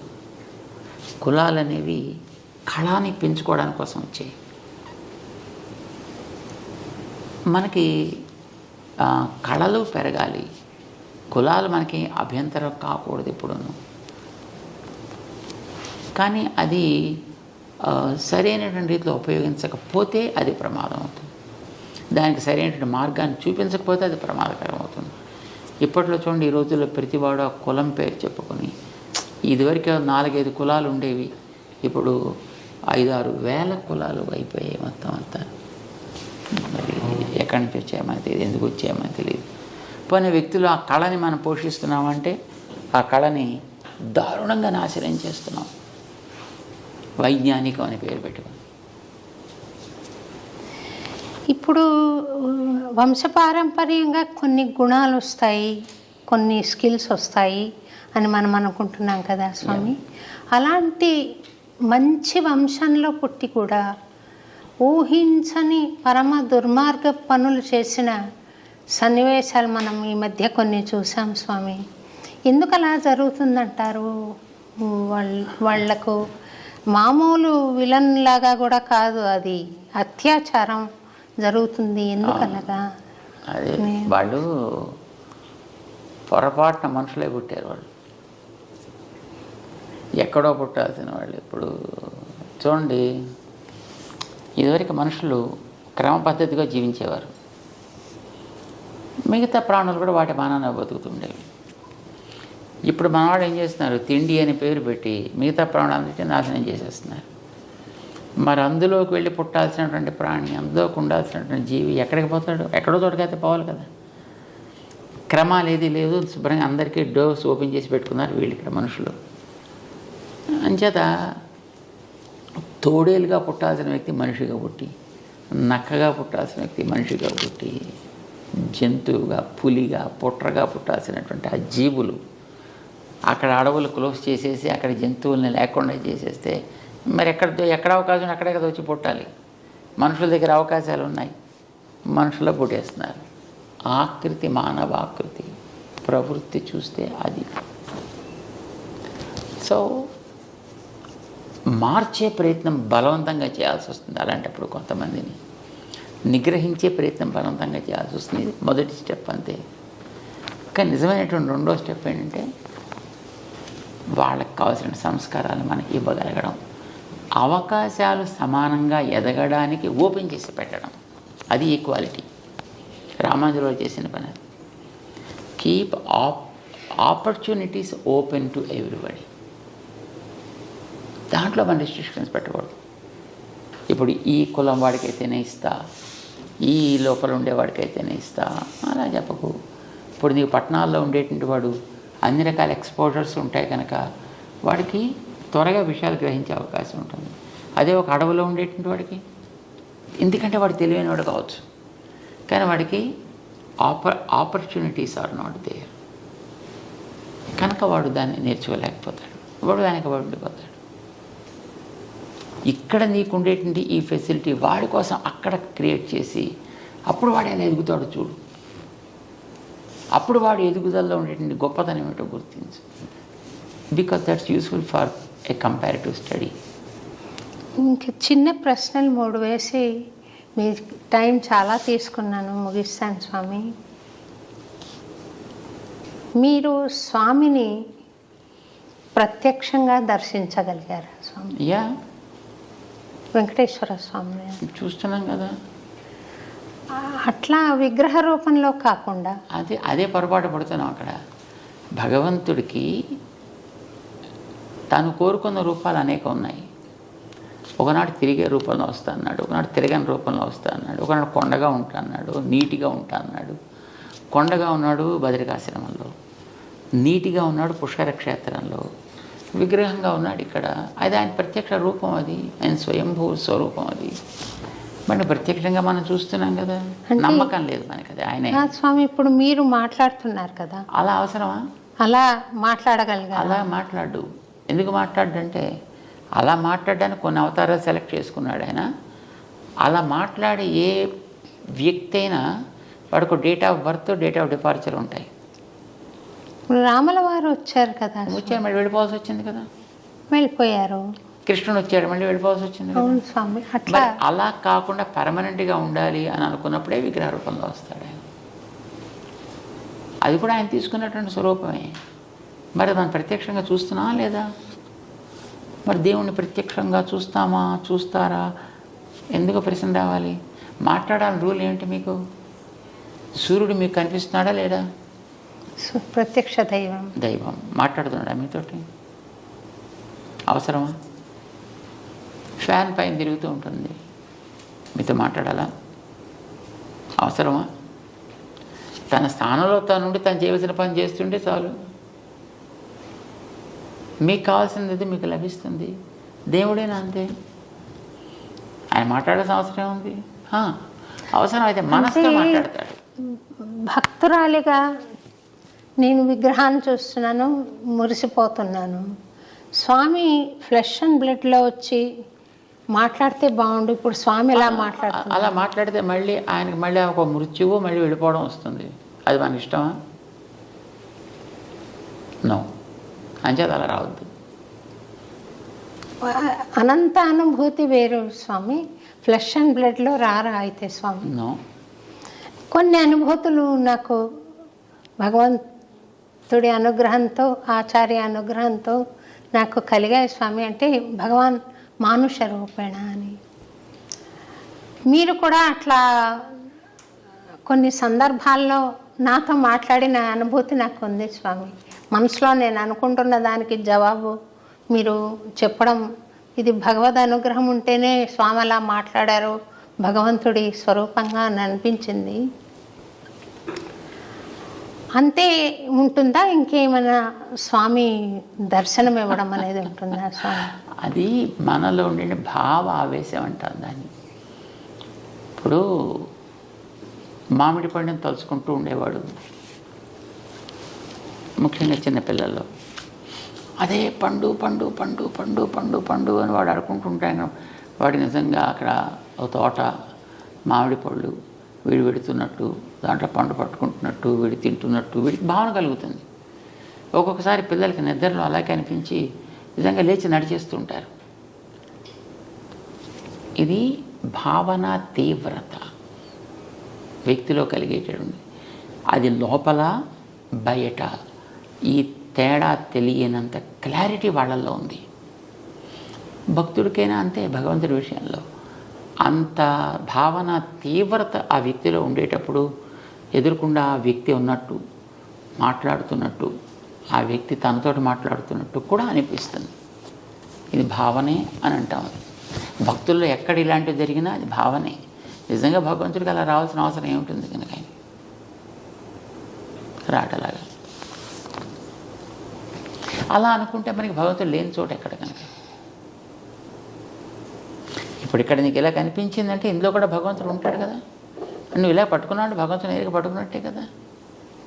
కానీ మనకి నమ్మకం ఉండదు అంటున్నాను. ఇక్కడ నమ్మకం ఉండదు. అంచేత మనం we're lost not because he is not there, we're lost because we not believed in the way he is for us. చేత మనతో అలా మాట్లాడద్దు. ఇప్పుడు మీకు ఇక్కడ కూర్చున్నప్పుడు ఈ విగ్రహం టక్క మన మీద మాట్లాడడం ప్రారంభిస్తే మీరు భయపడి పారిపోరండి. ఇది ఇలా కదిలిందనుకోండి తనంతా తాను ఇలాగా చరుచుకోరు మీరు అంతా. అంచేత కదలకూడదు. మనం భయపెట్టడం కోసం కాదు ఆయన ఉండేది, భయాలు తొలగించడం కోసం. చివరి కోరిక ఒకటి కోరుతాను స్వామి, మీరు దయచేసి మన్నించాలి. రైట్. ఒక అన్నమయ్య కీర్తన పల్లవి ఏదైనా మీ నోటంట వినాలని స్వామి, చిన్నది ఏదైనా. అమ్మో, మొత్తం మీరు మాట్లాడితే మీరు పొద్దున్నే కూడా అక్కడ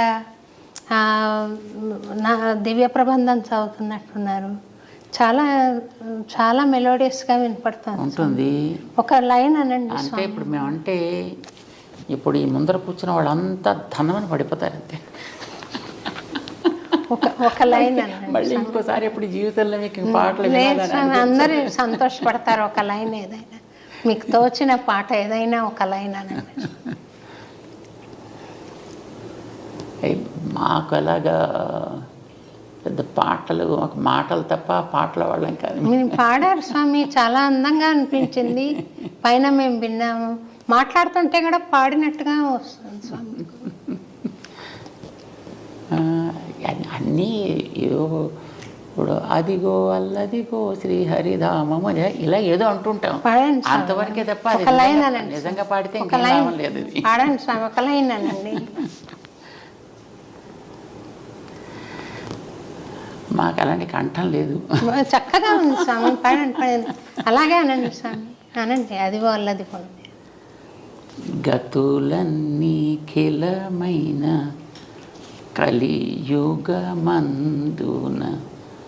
గతి ఈతడే చూపే చూపే ఘన గురుదైవము. చాలా మాకు పాడాలని ఉంటుంది కానీ వినడం మీద ఎక్కువ ఇష్టం మాకు, పాడి భయపెట్టడం కంటే. బాగుంది స్వామి, చక్కగా.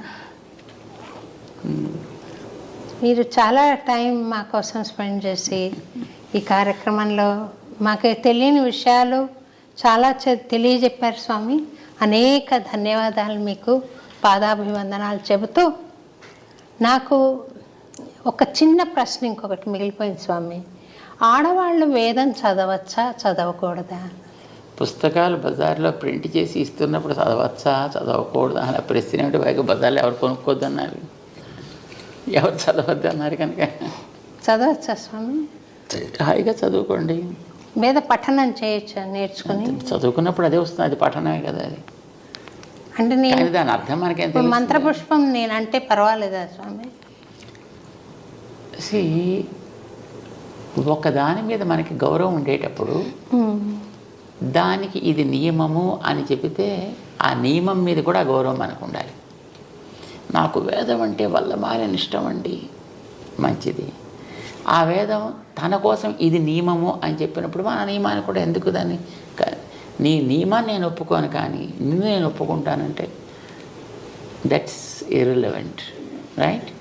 అలానే వేదం అనేటటువంటిది ఒక పద్ధతిలో ఇలా జరపాలి అన్నప్పుడు మనం దాని మీద గౌరవంతో ఆ నియమాన్ని మనం పాటిస్తాం.